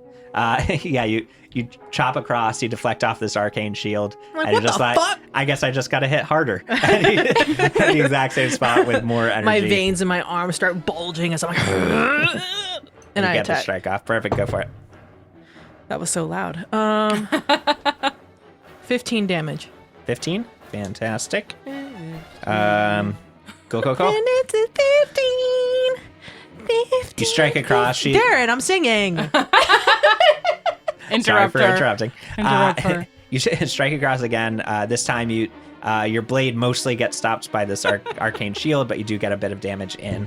And I hex her. Oh yeah, did you roll your hex damage for that? No. Go ahead and roll that extra necrotic damage. 1d6. This is so funny. Darren, I'm singing. 3. 3. Got it. Cool. Does So it look that's like it 18. hurts her? It did. Yeah, it looks like it's fine. She appears to be mostly just a standard human person that knows a lot of magic. Oh, okay. Thick. Great. Well, Boy. anything else you got on your turn? You all good? Actually, I would like to Actually. maybe go here. Maybe just go on the other side so that she's in between me and the big daddy clot. Perfect. Sounds good. So you just sidestep around to just like move away from the clot. I do the but still cha-cha stay next to her. slide to the left, yeah. to the left. Take her back Just now, scoot on y'all. around there. All right, fantastic. Necromancer. I don't want to so, get too close to the horse. she is going. It bites. to- It definitely looks like it bites. Look at it. Look at those chompers. It needs a vitamin and it needs to go to the dentist. Yeah. You ever look at a person and you're like, you can tell you bit people as a kid? That's how I feel looking at this horse.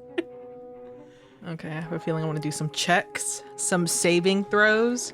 Sure you might. are. All right. So actually, you are just. She's just gonna attack you. So, let's see. The She bells attack. didn't work, so she's like, fine. 17 to hit. Yes. Fantastic. She's like, you're smarter than you look. So she just kind of reaches out and grabs your arm, and then you just feel all this necrotic energy, but you feel almost the same energy, but in the reverse direction that you felt back during the fight with Sibo, where you took the life force from everyone and Yeah. imbued it with yourself. That same thing is happening, except in reverse. So you're like, Stop oh, this. copying me. Jeez. So you now know what it feels like. What a fucking copycat. No one's original anymore. Jeez. It feels gross. So you take 10 damage. Okay. And she regains 5 hit points. Do I take 5 damage or 10? 10 damage. It's 10. necrotic damage, which cuts through your saves and whatnot. So you take a full 10 damage there as she does this necrotic damage. I'll also let you know, just so you know how the spell works. If I heal, I can't get it back. She's currently concentrating on this spell because she can do an additional thing on each action going forward as long as she's What a concentrating. bitch. So she's doing that. So keep me honest if you ever want to have me make a concentration check for damage she Oh, takes. we will. That's her turn. It's time. So guess whose turn it is? The horse. The zombie. Yeah, I was going to say the clot. The clot. Couldn't they have just called it a cluster, i.e. Steven Universe? Cluster is so much better than clot. But the thing is if it was a cluster, then we could possibly save it with the power of friendship. That's true. How ominous, that ruler. I was checking how far it could run. Oh, at no. Bannerman. I don't like the idea of it running. So it starts sprinting across the field. It's more like almost rolling. Like again, Yeah, it's like got a ball. got these limbs that keep like forming and falling and everything. And as it's sprinting across the field at the watchtower that Bannerman is on, you see it like coalesces together and a single arm pulls out almost like a catapult as it's rolling forward and flings a mass of itself of these bodies all intermingled together. Ew! And it is going to make Baby clot. a Bomba flesh clot. entomb attack. Bomba clot! So it's going to make a flesh entomb attack. Banabin, I need you to make a strength saving throw for me, please. I think it might be time for you to come down out of the tower. Oh. 5. I gotta put this one away. It is time for a new one. It's time for a new one. That one did me well for so long. Oh boy, Banabin, oh boy.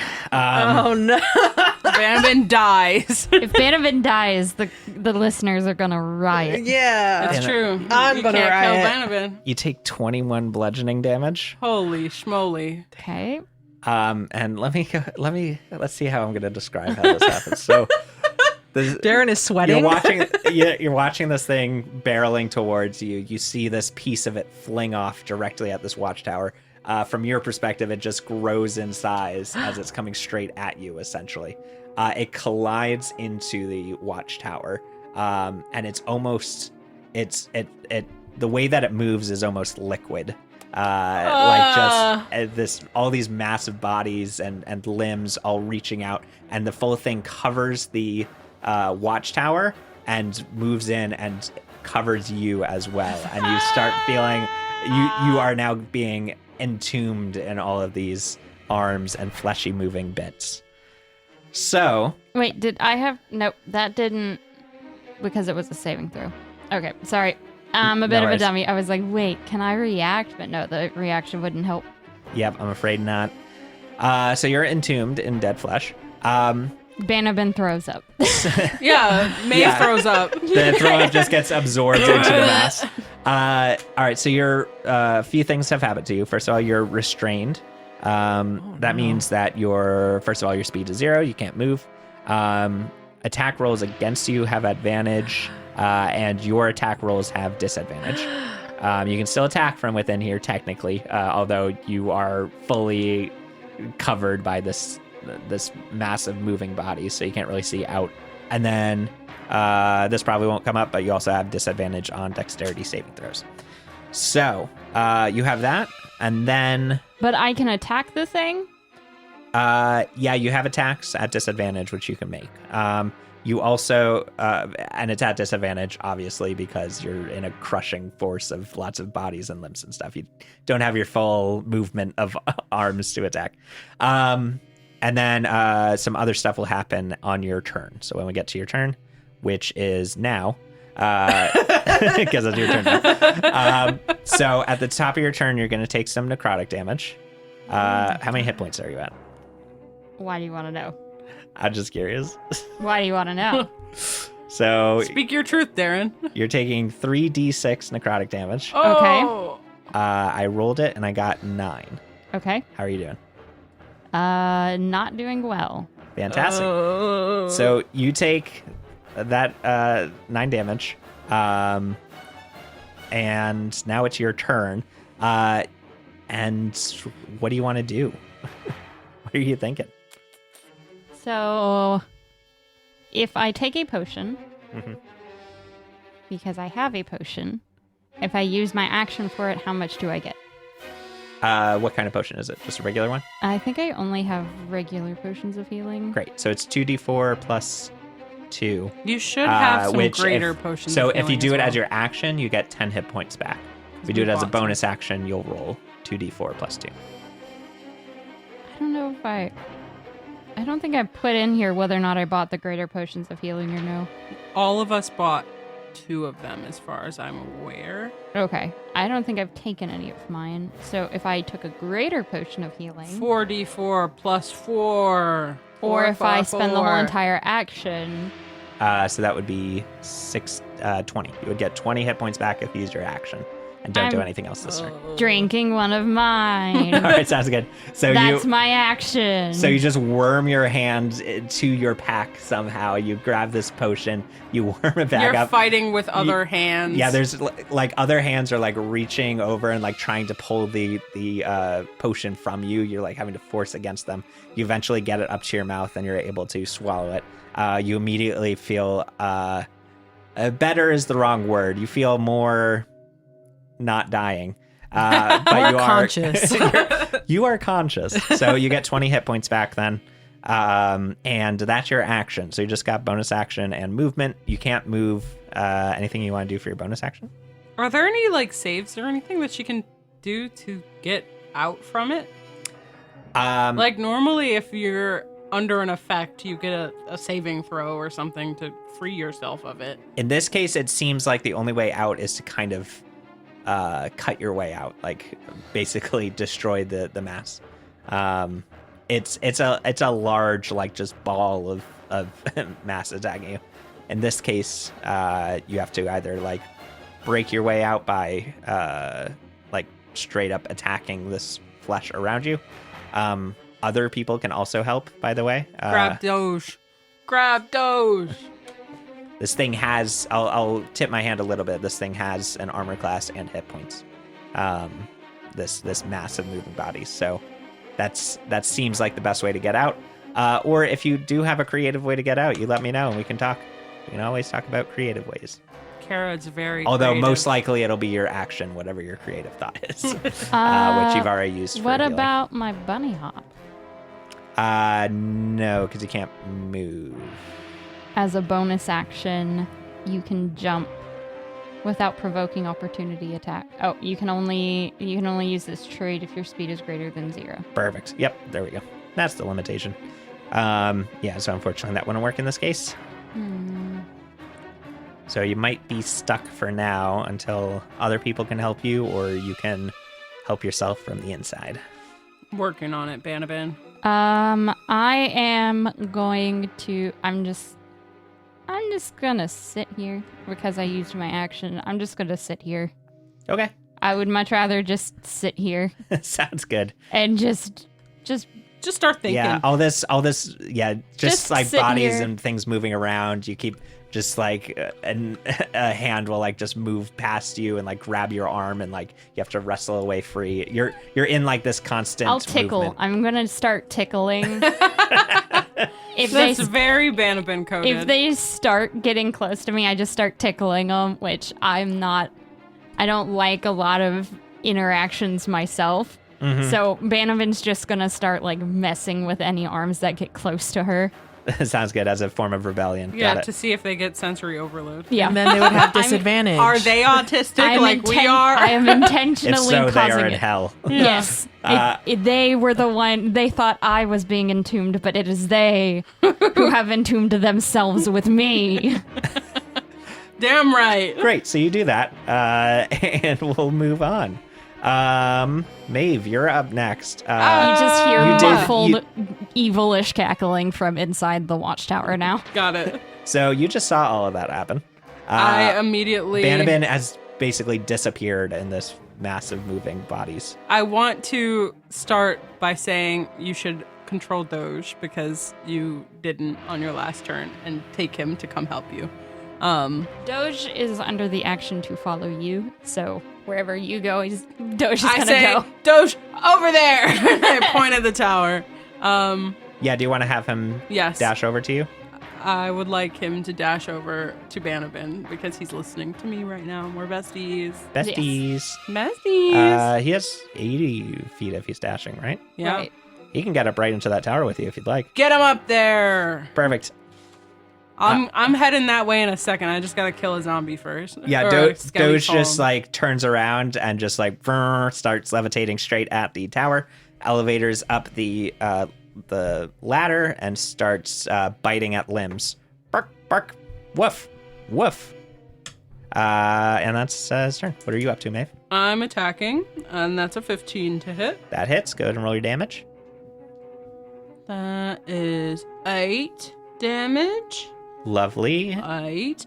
And And I'd like to use a smite. I don't know where they are though. Oh, fantastic. It's 2d8 I see it. Okay. per spell level. Or sorry, 2d8, and then you can increase by 1d8 per spell level above that. I'll do it at first level, and I'll just do 2d8. Perfect. An If extra that's 2d8 okay. radiant damage. Yeah, go for it.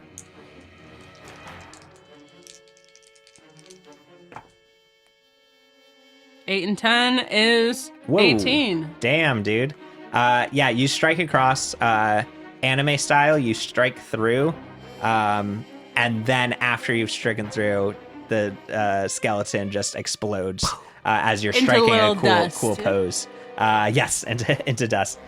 Skeleton down. On the field, we have 2 skeletons in the tree line. We've got this giant, massive bodies. We've got the necromancer fighting Kira in the woods. Technically, we've got this horse, but it doesn't seem to be doing anything. I think it's more just for her to ride and look cool. Yeah, it's for aesthetics.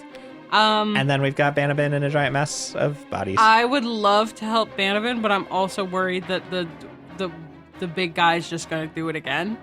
And so I kind of want to distract him so that he comes for me instead. I would say Okay. kill the guy because in theory they're a part of him. Yeah, that's true. Ergo, if you kill them, they also die. So And I did like 30 something damage that's true.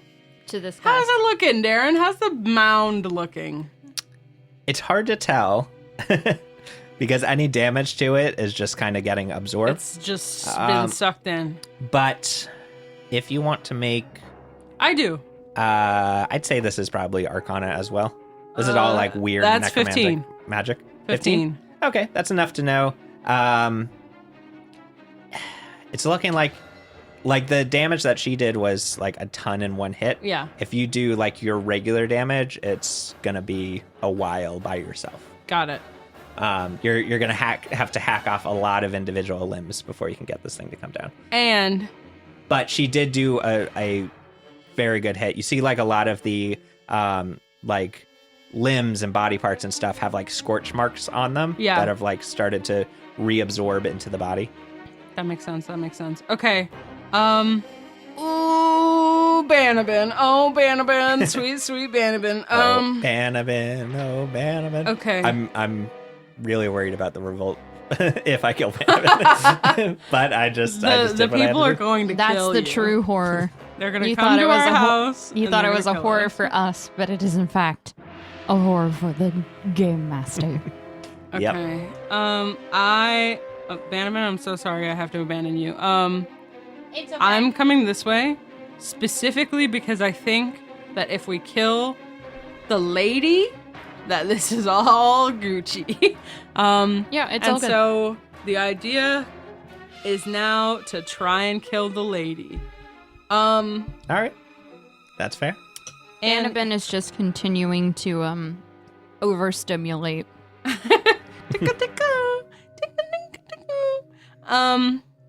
Okay. Well, then I guess I'll attack this other skeleton that I just ran next to. Perfect. Sounds good. The which skeletons is- really don't seem like much of a threat anymore, do Yeah, they? which is useless. They're just hanging out. But I don't have any ranged attacks at all. Maeve is fully a melee fighter, so Perfect. So you're sprinting into the woods after the necromancer and yeah, I'm going. Kira. On your way past this skeleton, you just reach out for a strike. Yeah. Boop. No, that's a nat 1. Ha ha ha. All right, fantastic. Ha ha ha. I'm stressed. I'm too stressed to roll well. All right, that is Maeve. That is Maeve. We'll jump on next to the skeletons. They're still here, technically. We're going to get a sword attack from the guy that Maeve is running past. Yep.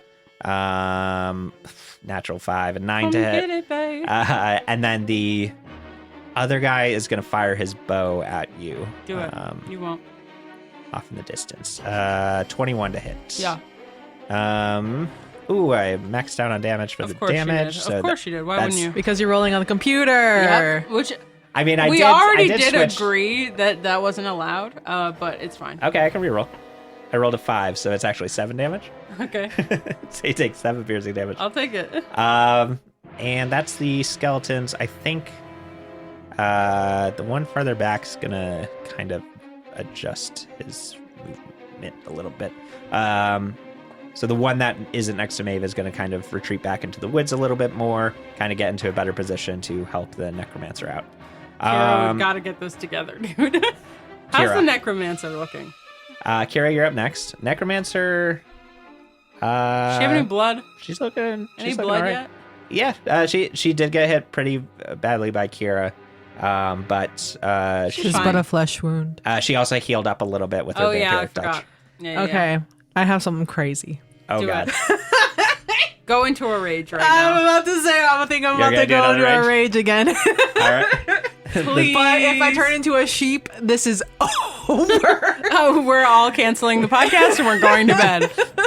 All right. Yeah, this is the equivalent of pulling the emergency chute while skydiving. I really want to know what Malarix thought bait shoot of has the failed. original Yeah. rave, and now the fact that you're rerolling. Malarix was having a good time, and then this creature came out, and he's just like, "This is not going according to plan. I really hope this isn't canon," he says. It is. You gonna This do is it? so stressful. Yeah, I'm gonna do it. All But right, you're gonna roll me a D100. I'm so stressed right You now. got this. so we're Fireball on yourself. reactivating Should I rage. attack first? I think I should attack first. Because if I turn into a sheep, at least I did 2 attacks. That's true. That so is I'm true. going to attack first. Very clever. I And like you your thinking. are already in a rage, so you still get your rage damage. Yes. Yes.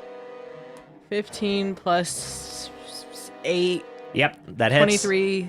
You figured out how hard you have to hit to bypass the mage armor. Why are your dice so big? Because this one is betraying me. Storm's got the I mean, the one you largest just pointed set of at is a dice I've D12. ever seen. Yeah. Yeah, that's her This damage. one. die. Oh, got it. Your damage die was betraying you. Yeah. I apologize. 15 damage. 15? All right. Lovely. And then I'm going to attack again. That's 9 plus 8, 17. That hits. Yep. Yeah, you're bypassing this mage armor. You've just been like, well, if you can't hit that way, I guess I just hit harder.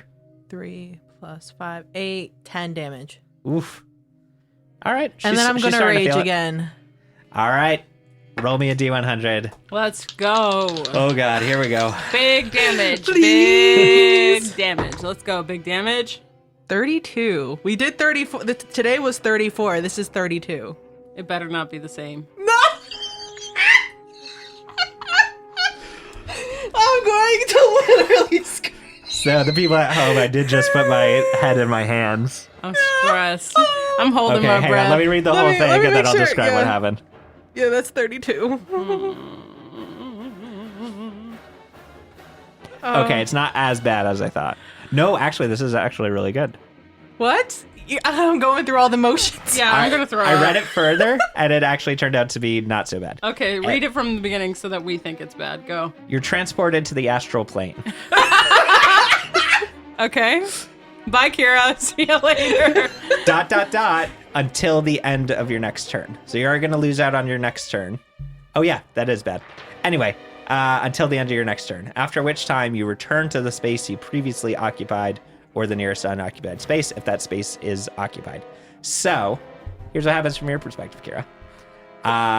You're attacking, you're like, you yell at Malarix, and Malarix is like, Press a button! all right, I think this lever might do something. Flicks a switch. Everything around you disappears and is replaced by the astral sea, which is this massive, it's a silvery void. You see like clouds around, kind of. They're kind of like clouds, maybe, but they're almost more, they're less tangible than clouds, if that makes sense. It's this massive silvery void. You look off in the distance and you just see this like massive, like blue whale sized creature just moving in the distance. But I say blue whale sized, it does not look like that.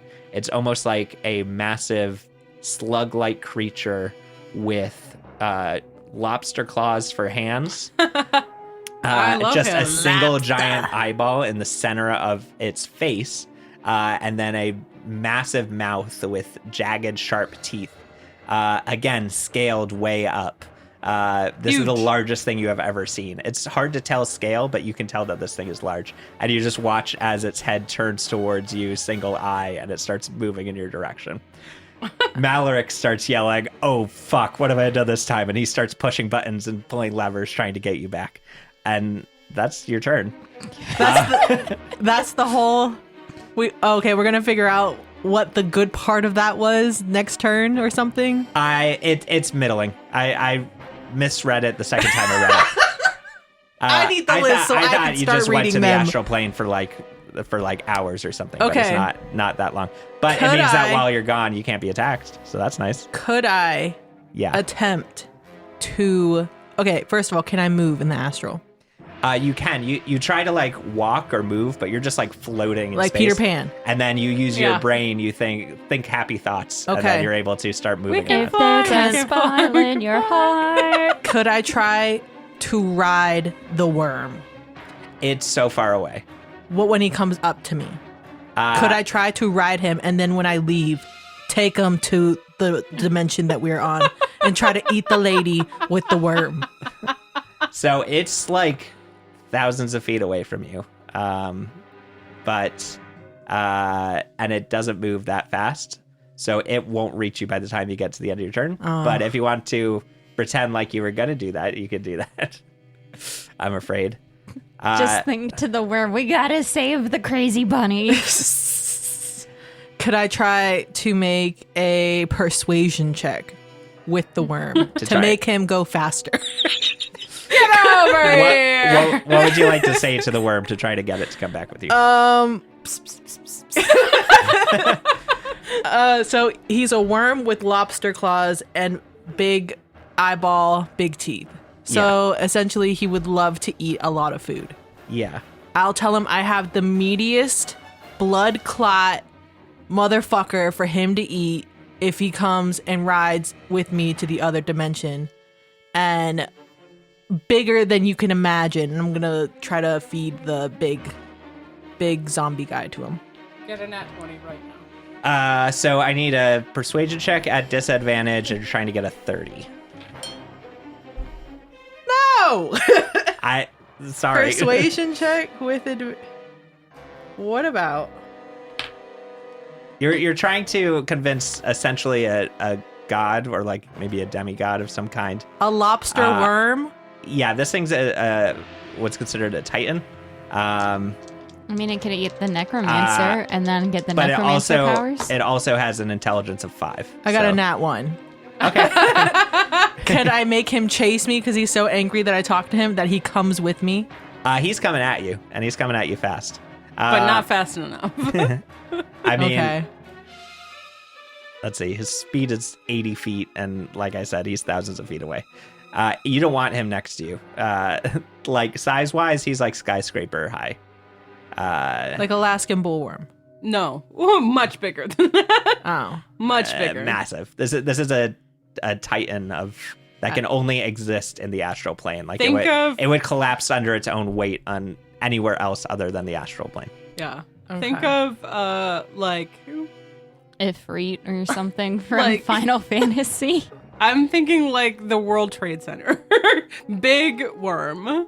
King Kong. Yeah, like if he was standing up on You know the building that King Kong stands on at the end of King He's Kong? the Yeah. He's the building. building. He's the building, he's not King Kong. But he's that tall. He's not even that wide. He's like yeah, tall. and then you get like slug sized. Okay, I get it. Okay. This that's it. this is an unreasonable eldritch horror that you're looking at. I understand where your head's at.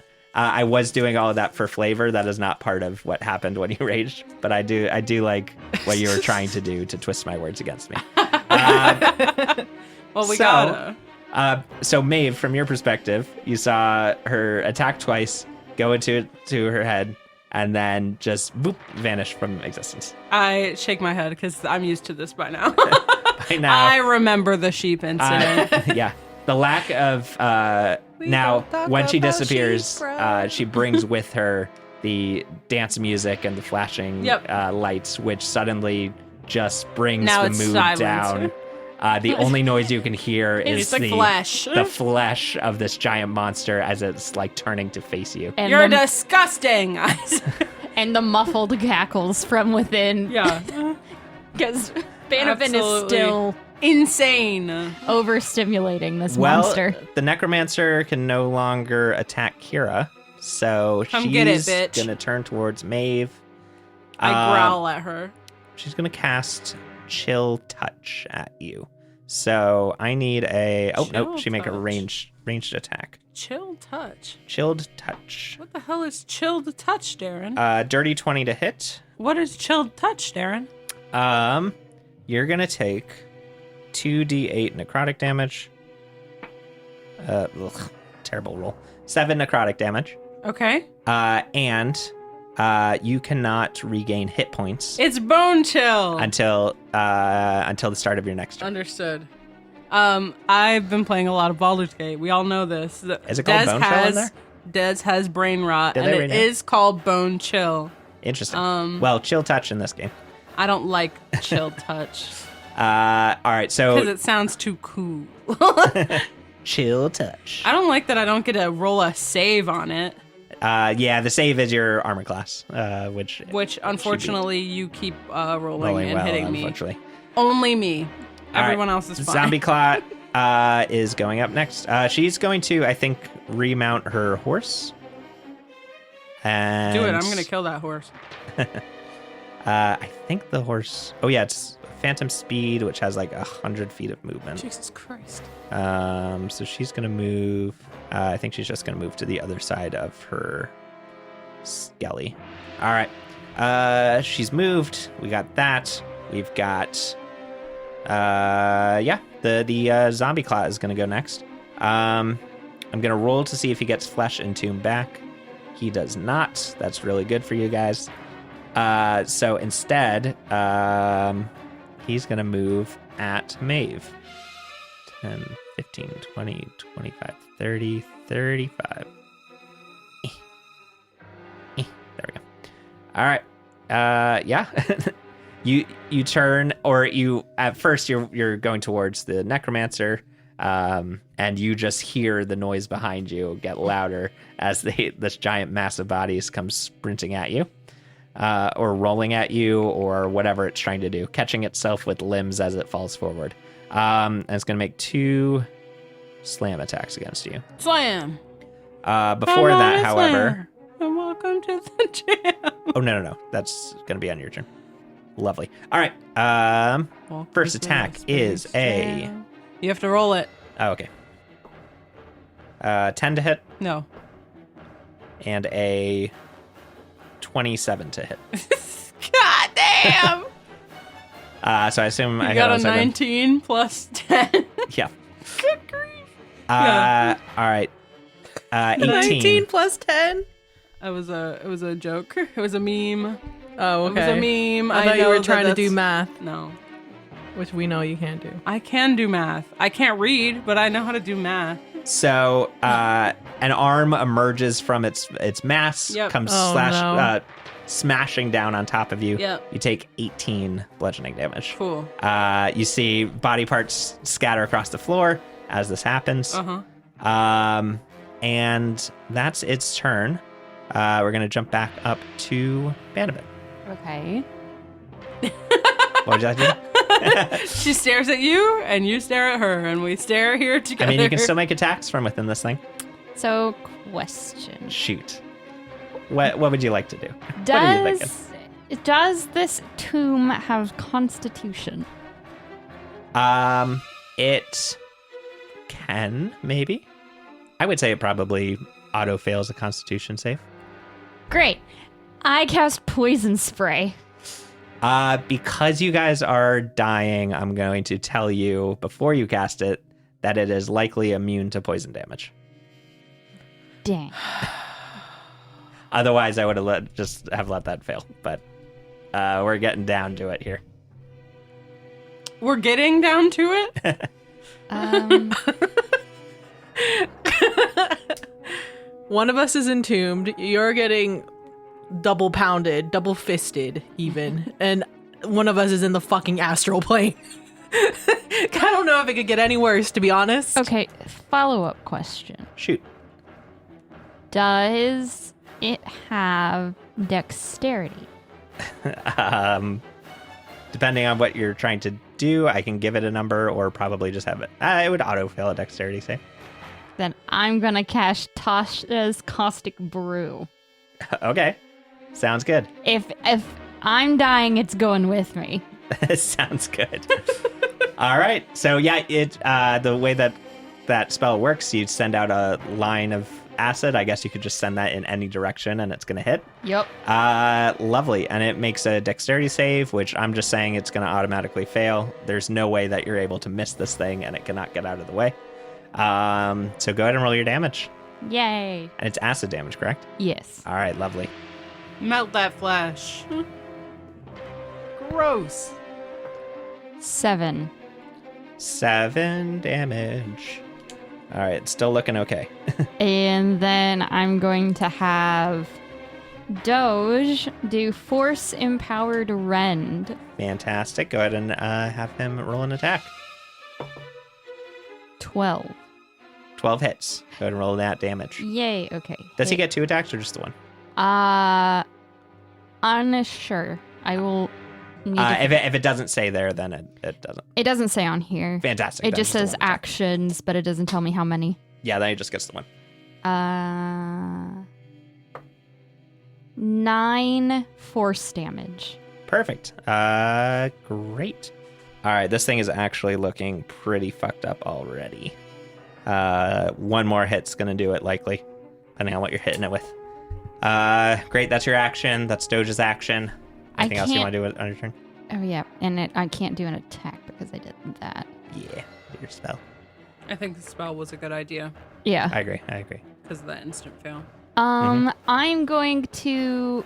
Can I use my bonus action to drink one of the lesser potions Sure, that absolutely. I have? I think I have them. So what do I do? I would assume so. You guys have a few of those. We Go- own a potion business. So it's 2d4 plus 2. 6, 8. 8. Fantastic. Heal for 8. Nice. Nice. All right. Oh, we forgot at the top of your turn, you're supposed to take a bit of damage, so we're going to do that real quick, which will probably just knock off what you took, but that's okay. We've got 13 necrotic damage.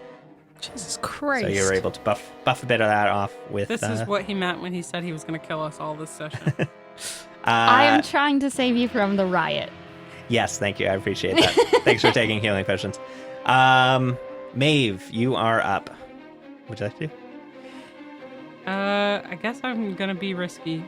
Let's do something risky. All It's right. not going to work, but it might. It might. It won't.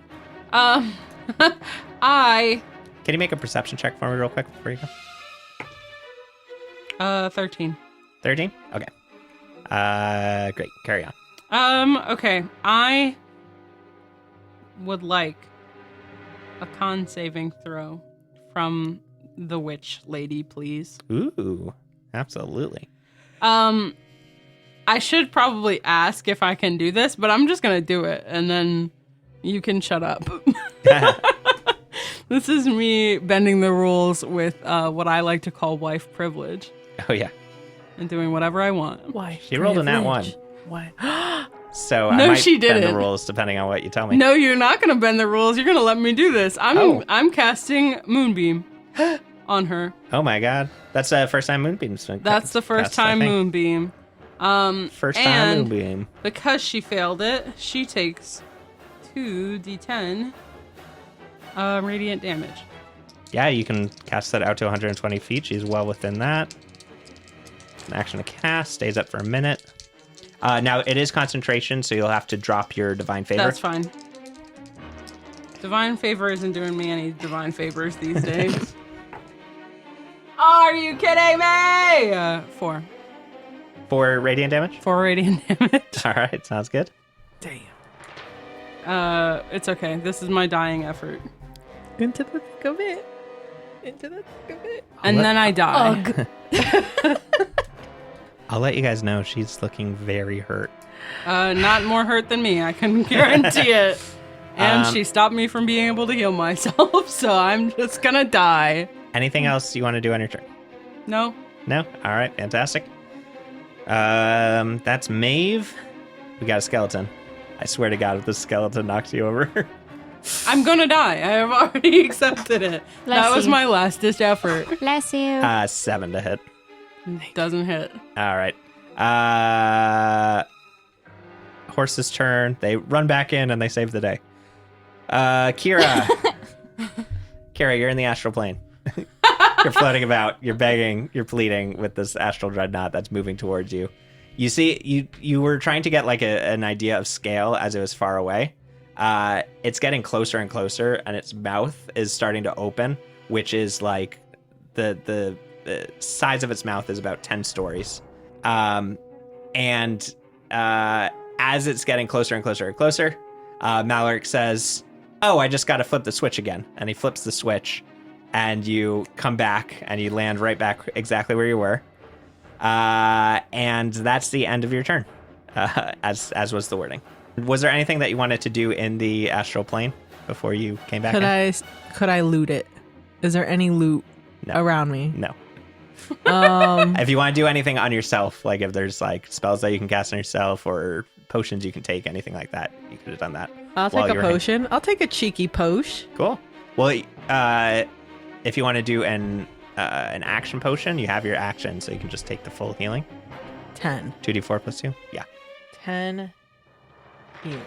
Cool. So you get back some hit points at least while you were hanging out in the astral plane, and you poof back, and that's your turn. Can I attempt to...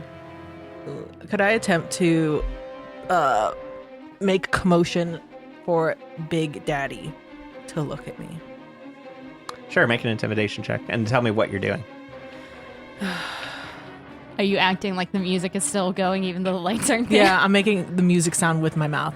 Dunce, unce, unce, unce, and then just dancing Perfect. Love it. in the moonlight.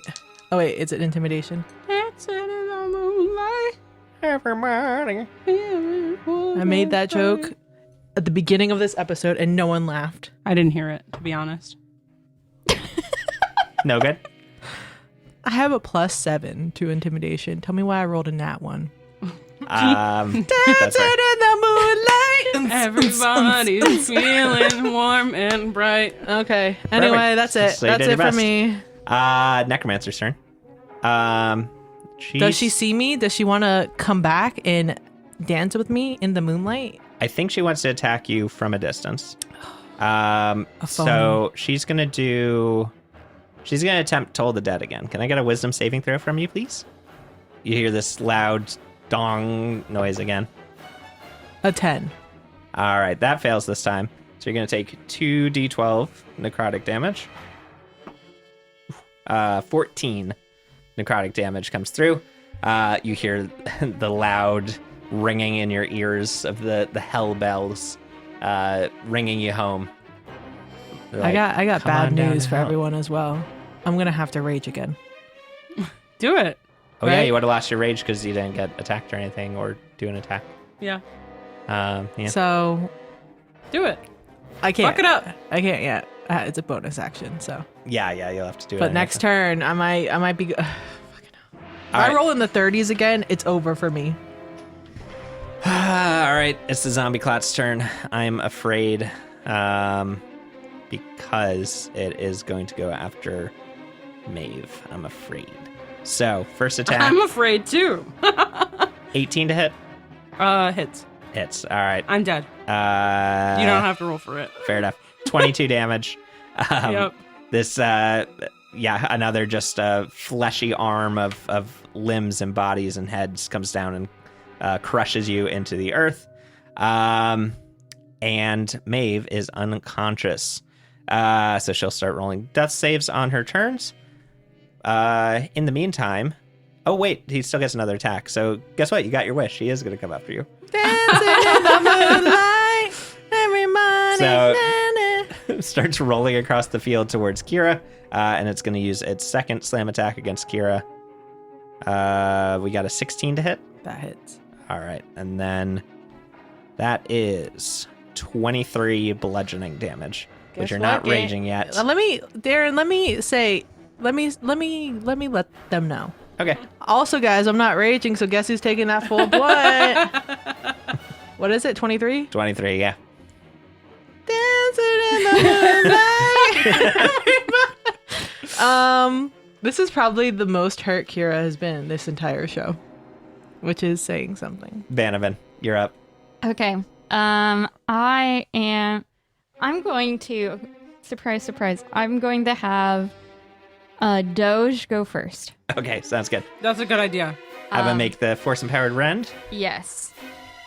Bad dice. He just keeps reaching in and like biting on a body and ripping it out before going back in for another one. 15 to hit. 15 hits. Go ahead and roll your damage. Oh, the silence. D8. 7 7 damage. force damage. Oh, it was so close. It has 2 hit points left. Okay. So he gets it down. You feel it's moving less. You see, you start seeing like through it. You see bits of moonlight kind of piercing through the bodies and stuff. You can almost. You're like, I'm almost there. I can almost reach it.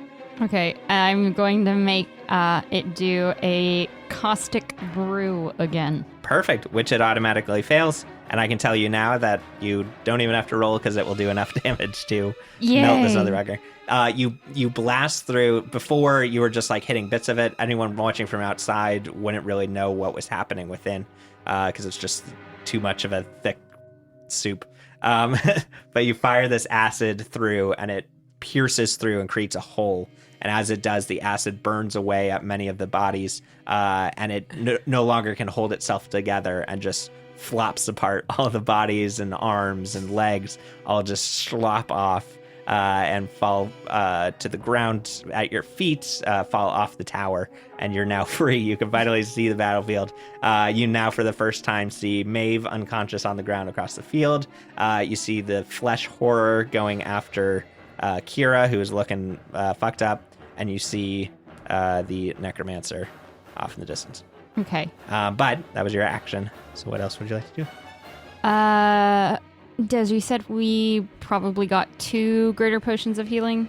Mm-hmm. I am going to take, for my bonus action, my other greater potion of healing. All right, sounds good. So That's 44 plus 4. 44 plus 4. Okay. 16 heals. Perfect. Sounds good. Now you do have your movement left. Do you want to use anything for movement? I am going to hunker down and get into maybe some partial cover, I would think. Might be in a little partial cover Okay. in the watchtower. I'm assuming Yeah, there's like a little bit of like a wall or something. Yeah, I think so. I've been mostly describing it as like when people miss in general. They hit the thing, but I'll give you a little bit of cover. Why not? And yes, though I will have. No, I'm not going to have. Okay. No, maybe. I haven't decided. All right. Well, if you're all good, Yes, We're- I'm good. we're Doge now is staying. on over to Maeve. Maeve is doing a death saving throw. Nat 20. All right. I think that's the first time this has happened in our campaign. So, a nat 20 death saving throw means that you come back Full health. alive. I know. With I know. one I hit wish. point. Full health, full spells. You come back. God, imagine if it was that good. You come back with 1 hit point, and that happens at the beginning of your turn, so you get your entire turn like normal. Yeah, you are falling unconscious. You've been battered to the ground. The light is fading, and then the light of your family connections pulls you back up. You can hear Kira singing Dancing in the Moonlight, but I in keep a my way, eyes closed on the ground for a little longer so I don't have to come back to life. exactly. But you start hearing her like falter in the words and the melody, and you know that she's You hear hurting. me spitting blood. Okay. Cool. cool. Well, I'm gonna stand up, Lovely. and then Drink a potion. no, I don't have any left. I'm going Use to one of your cure wounds. I don't know. I'm gonna lay on hands myself for all of it. All of it. Sorry, Perfect. gang. We're back in the game. So that's 25 hit points coming back. Hold. No worries. Don't rush me. I wasn't expecting to be alive. I'm gonna be honest, I was also very surprised with my rolls that I did on that quick drink of that grain of potion. That's why I was like, what? Okay. So. Yeah. That's it. Great. I don't you want to move because I don't want to take opportunity attacks. I don't want to do anything. don't want to do anything for a bonus action? I don't have any bonus action things to do. Fair enough. I No don't spells think- or anything? Correct. All right. Sounds good. I am removing the concentration on Moonbeam because you fell unconscious. Oh yeah, that's fine. Actually, as a bonus action, I am going to cast Divine Favor on myself again. Perfect. Sounds good. Divine Favor comes back. Your hammer starts glowing again. Skeleton in front of you looks a little scared, and it's going to stab you to try and Probably, yeah. knock you back down. Oh my god, I'm rolling so well against you, and I'm so sorry. I got a 21. Oh wait, but I rolled digitally. I got to roll physically. Okay, that was even better. So that hits.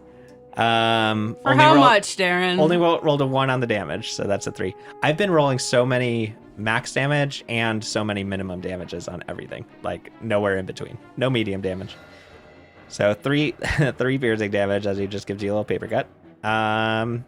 And then... I want everybody at home to know that I have an 18 AC, and Darren has not missed a single attack on me this entire session. Kira, you're back. I'm back. 18! What would you like to do? You got the guy in front of you. Okay.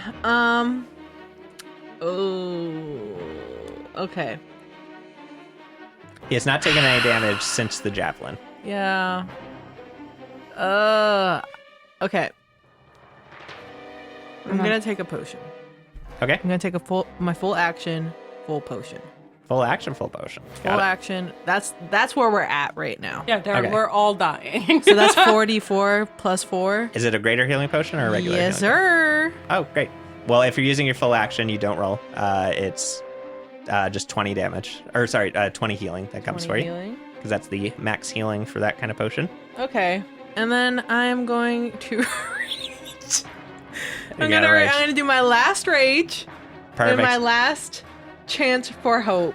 All right, let's do it. Oh, fucking hell. We're only doing 103 wild magic surges in one game. This I'm is unprecedented. so tired.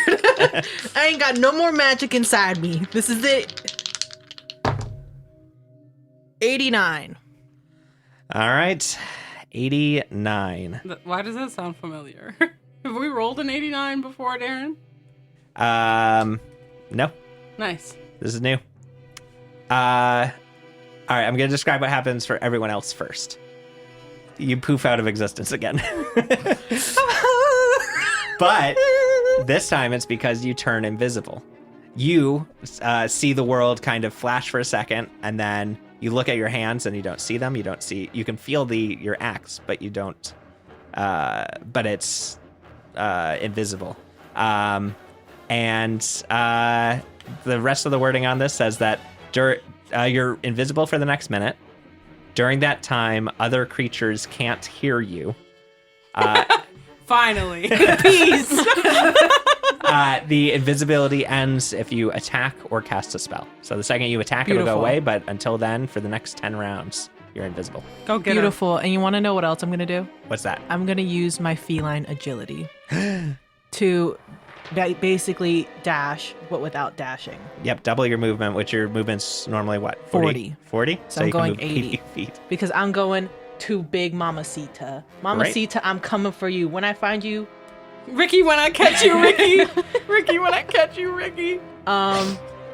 so that was my bonus action, full action, and movement. Perfect. So you go invisible. You start sprinting across the field, ridiculous fast.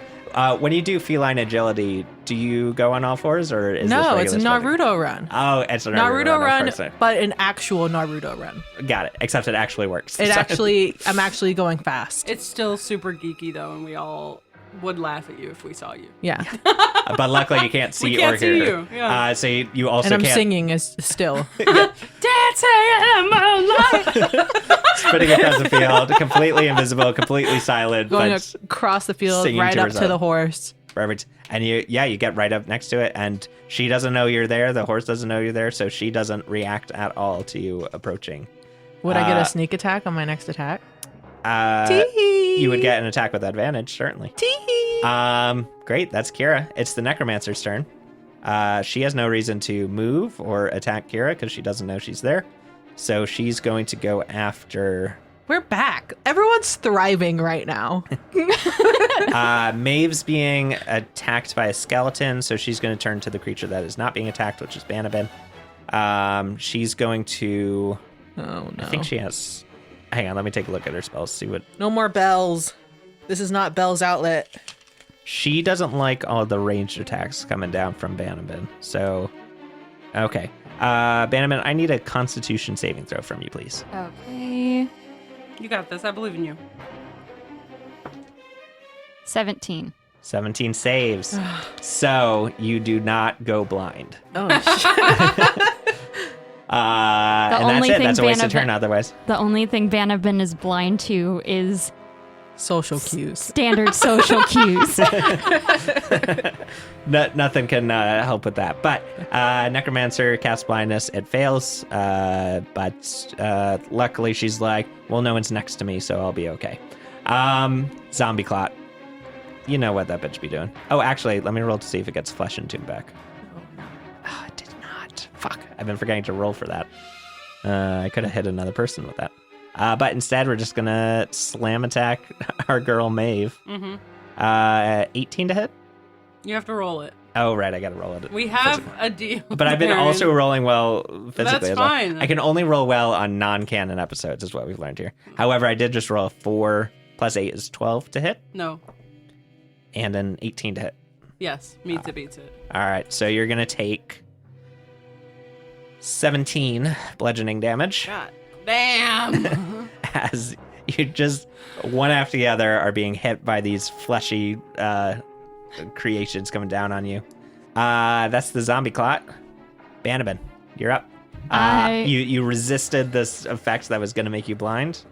What would you like to do next? Shoot her in the eyeballs. I'm going to use my crossbow All right, sounds good. because I don't have my javelin.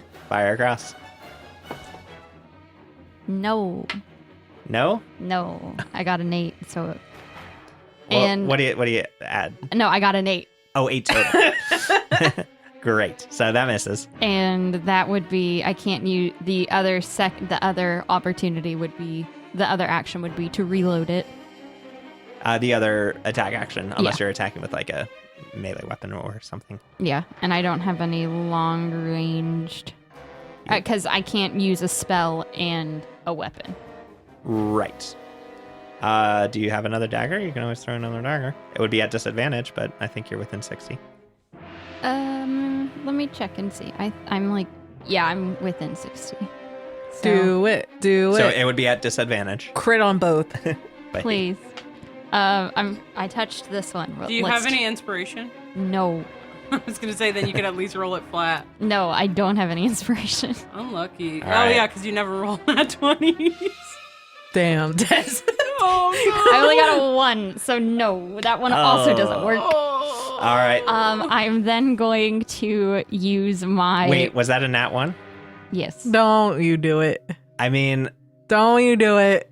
all right. I Yeah, won't do Darren, it. shut up. I'm just saying that my rule is that when you're attacking someone who has an ally right next to them, if you roll a nat 1 on your range attack, you might hit a person. But Fine. Hit me. I won't do it on this one. It's fine. no, it's fine. It would just be really funny to just like hit an invisible Kira. Do it. But since she's But invisible, doesn't she I won't. stay I won't. invisible? Because she doesn't Yeah, attack. yeah, she would stay invisible. So, and nobody can hear her. So, yeah, nobody can hear you. All right, that's kind of funny. Benjamin, go ahead and roll damage. It should be 1d4 plus your dexterity modifier. 6. All right, so great. 6 damage. From the necromancer's perspective, this dagger goes flying to the air and then just disappears midair. She's a little confused by that, but maybe it's just another magic effect. Kira, what happens when you get stabbed in the back by a dagger? I get stabbed in the back by a dagger, and I'm like, I'm in the middle of like this, and I'm like looking around like, who the fuck? Because I'm just like, how can Bandovan is so bad at attacking that she could only attack me when I'm invisible. Like that's how lucky she is, but like in the bad way. That's the Like- only time that she can hit you. When I'm invisible. Yep. Perfect. Bullseye. Bullseye. Vanovin's just gonna sit in the watchtower and cry. She's having a bad time. That's how I feel too. Vanovin's just having a hard time. She can't get her javelin back until the guy's dead. And she's just... Poor Doge is just sitting there trying to help her. All right, Maeve, you're up. I mean, I might as well go out swinging, right? Might as well. Might as well. Can you make another perception check for me? For what? I'll tell you if you roll well. I'm not gonna roll well, Darren. That's a 17. Great. That is enough. You look over at this changing mass of bodies, and you see momentarily the end of the javelin move out and then back in and then move out in a different area. Seems like that's the Javelin of Lightning is a weapon that's just in this body of moving parts. So you're saying that I should grab it? I'm just saying that it's a powerful magic item that is in the body of this creature. Know what it does. I mean, you've seen it be used. I But... haven't been paying attention. All right, never mind then. I mean, what do I have to roll to try and grab it? Because if it's anything other than athletics, I don't want to roll it anymore. You can make athletics. It would be like grabbing it and then having to pull it out of the body, and like hands and stuff are like reaching out and like grabbing onto the javelin and your hand and just trying to rip it back away from you, and you have to tear it free from this. That 14. 14. 14? Uh-huh. Oh yeah, and that's going to be an opposed athletics as it tries to hang on to it. Its athletics is probably very high. Its athletics is +5. I rolled a 5, so 10. So you reach up, you grab the hilt of this javelin. It's fighting against you as more and more hands start forming around it and grabbing it, and you rip it free. You now got this lightning javelin that can do a bunch of lightning javelin in a line 120 feet out. Please, for the love of all that's good, just use it. Yeah, I think the problem is I'd have to take an opportunity attack to get like actual good use out of it, Oh, you know? And I have not enough health to do that.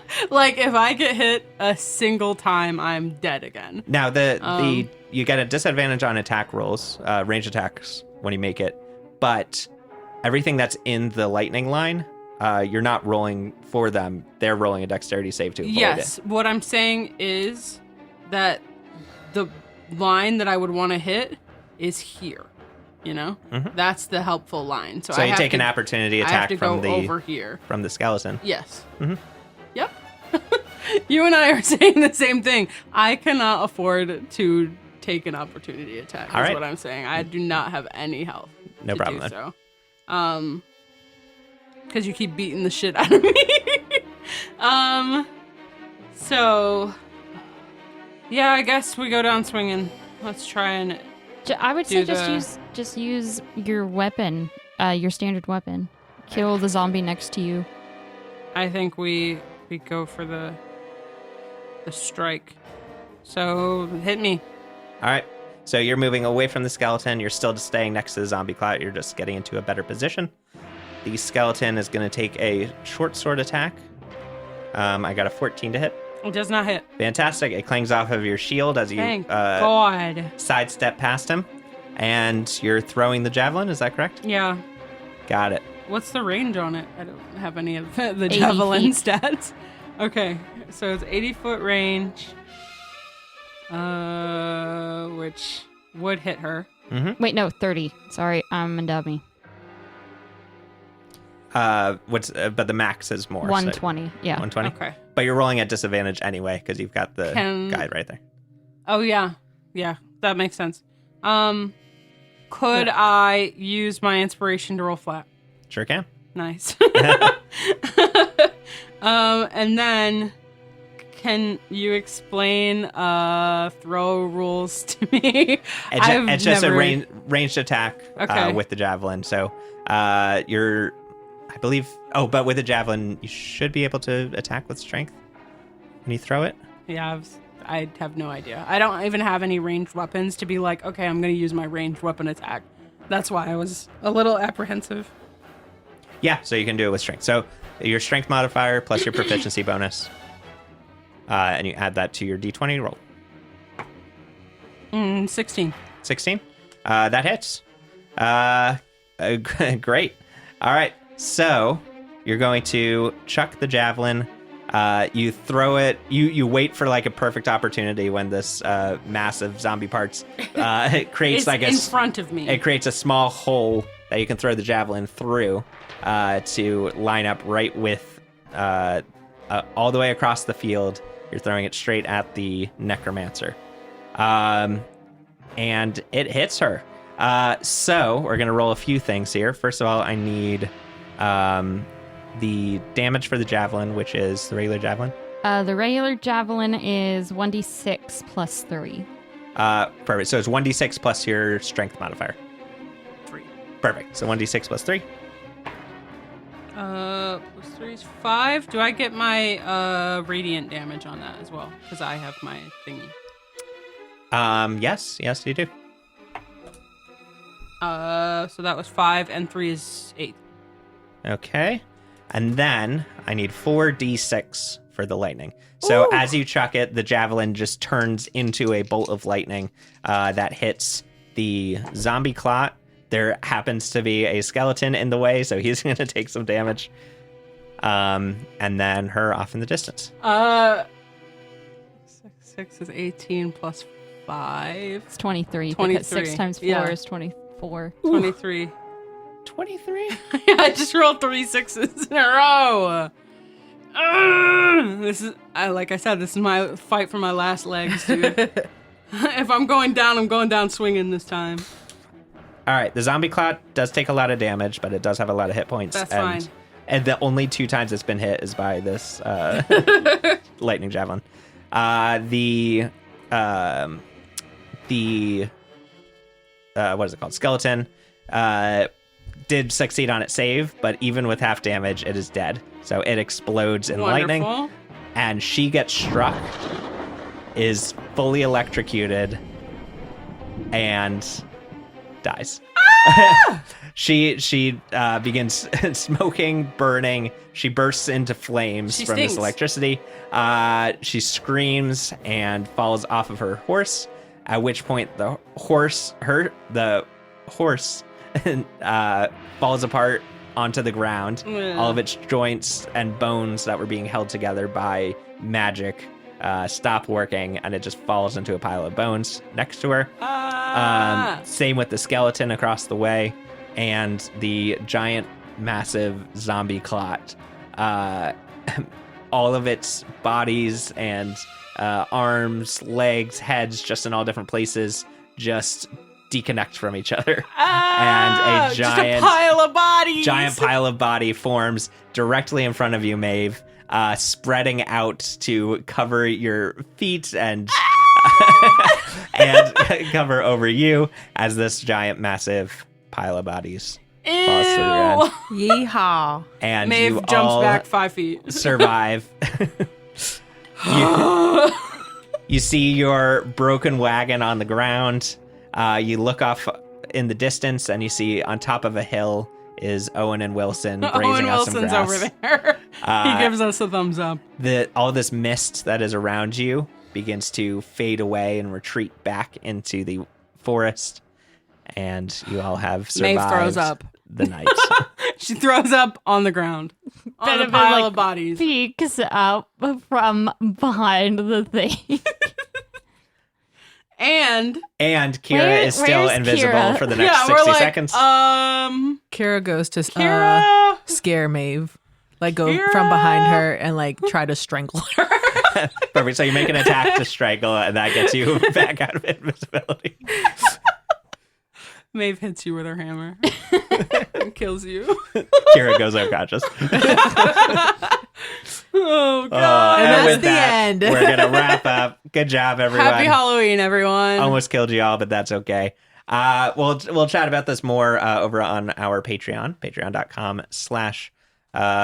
What is the name of our podcast? Halfcasters. It's so late, dude. This is the latest we've ever recorded. We're sleepy. We got a ritual cast over there. Also, would love if you guys could go rate the podcast. That helps us get found by people over there. If we Yes, got please. a lot of good ratings.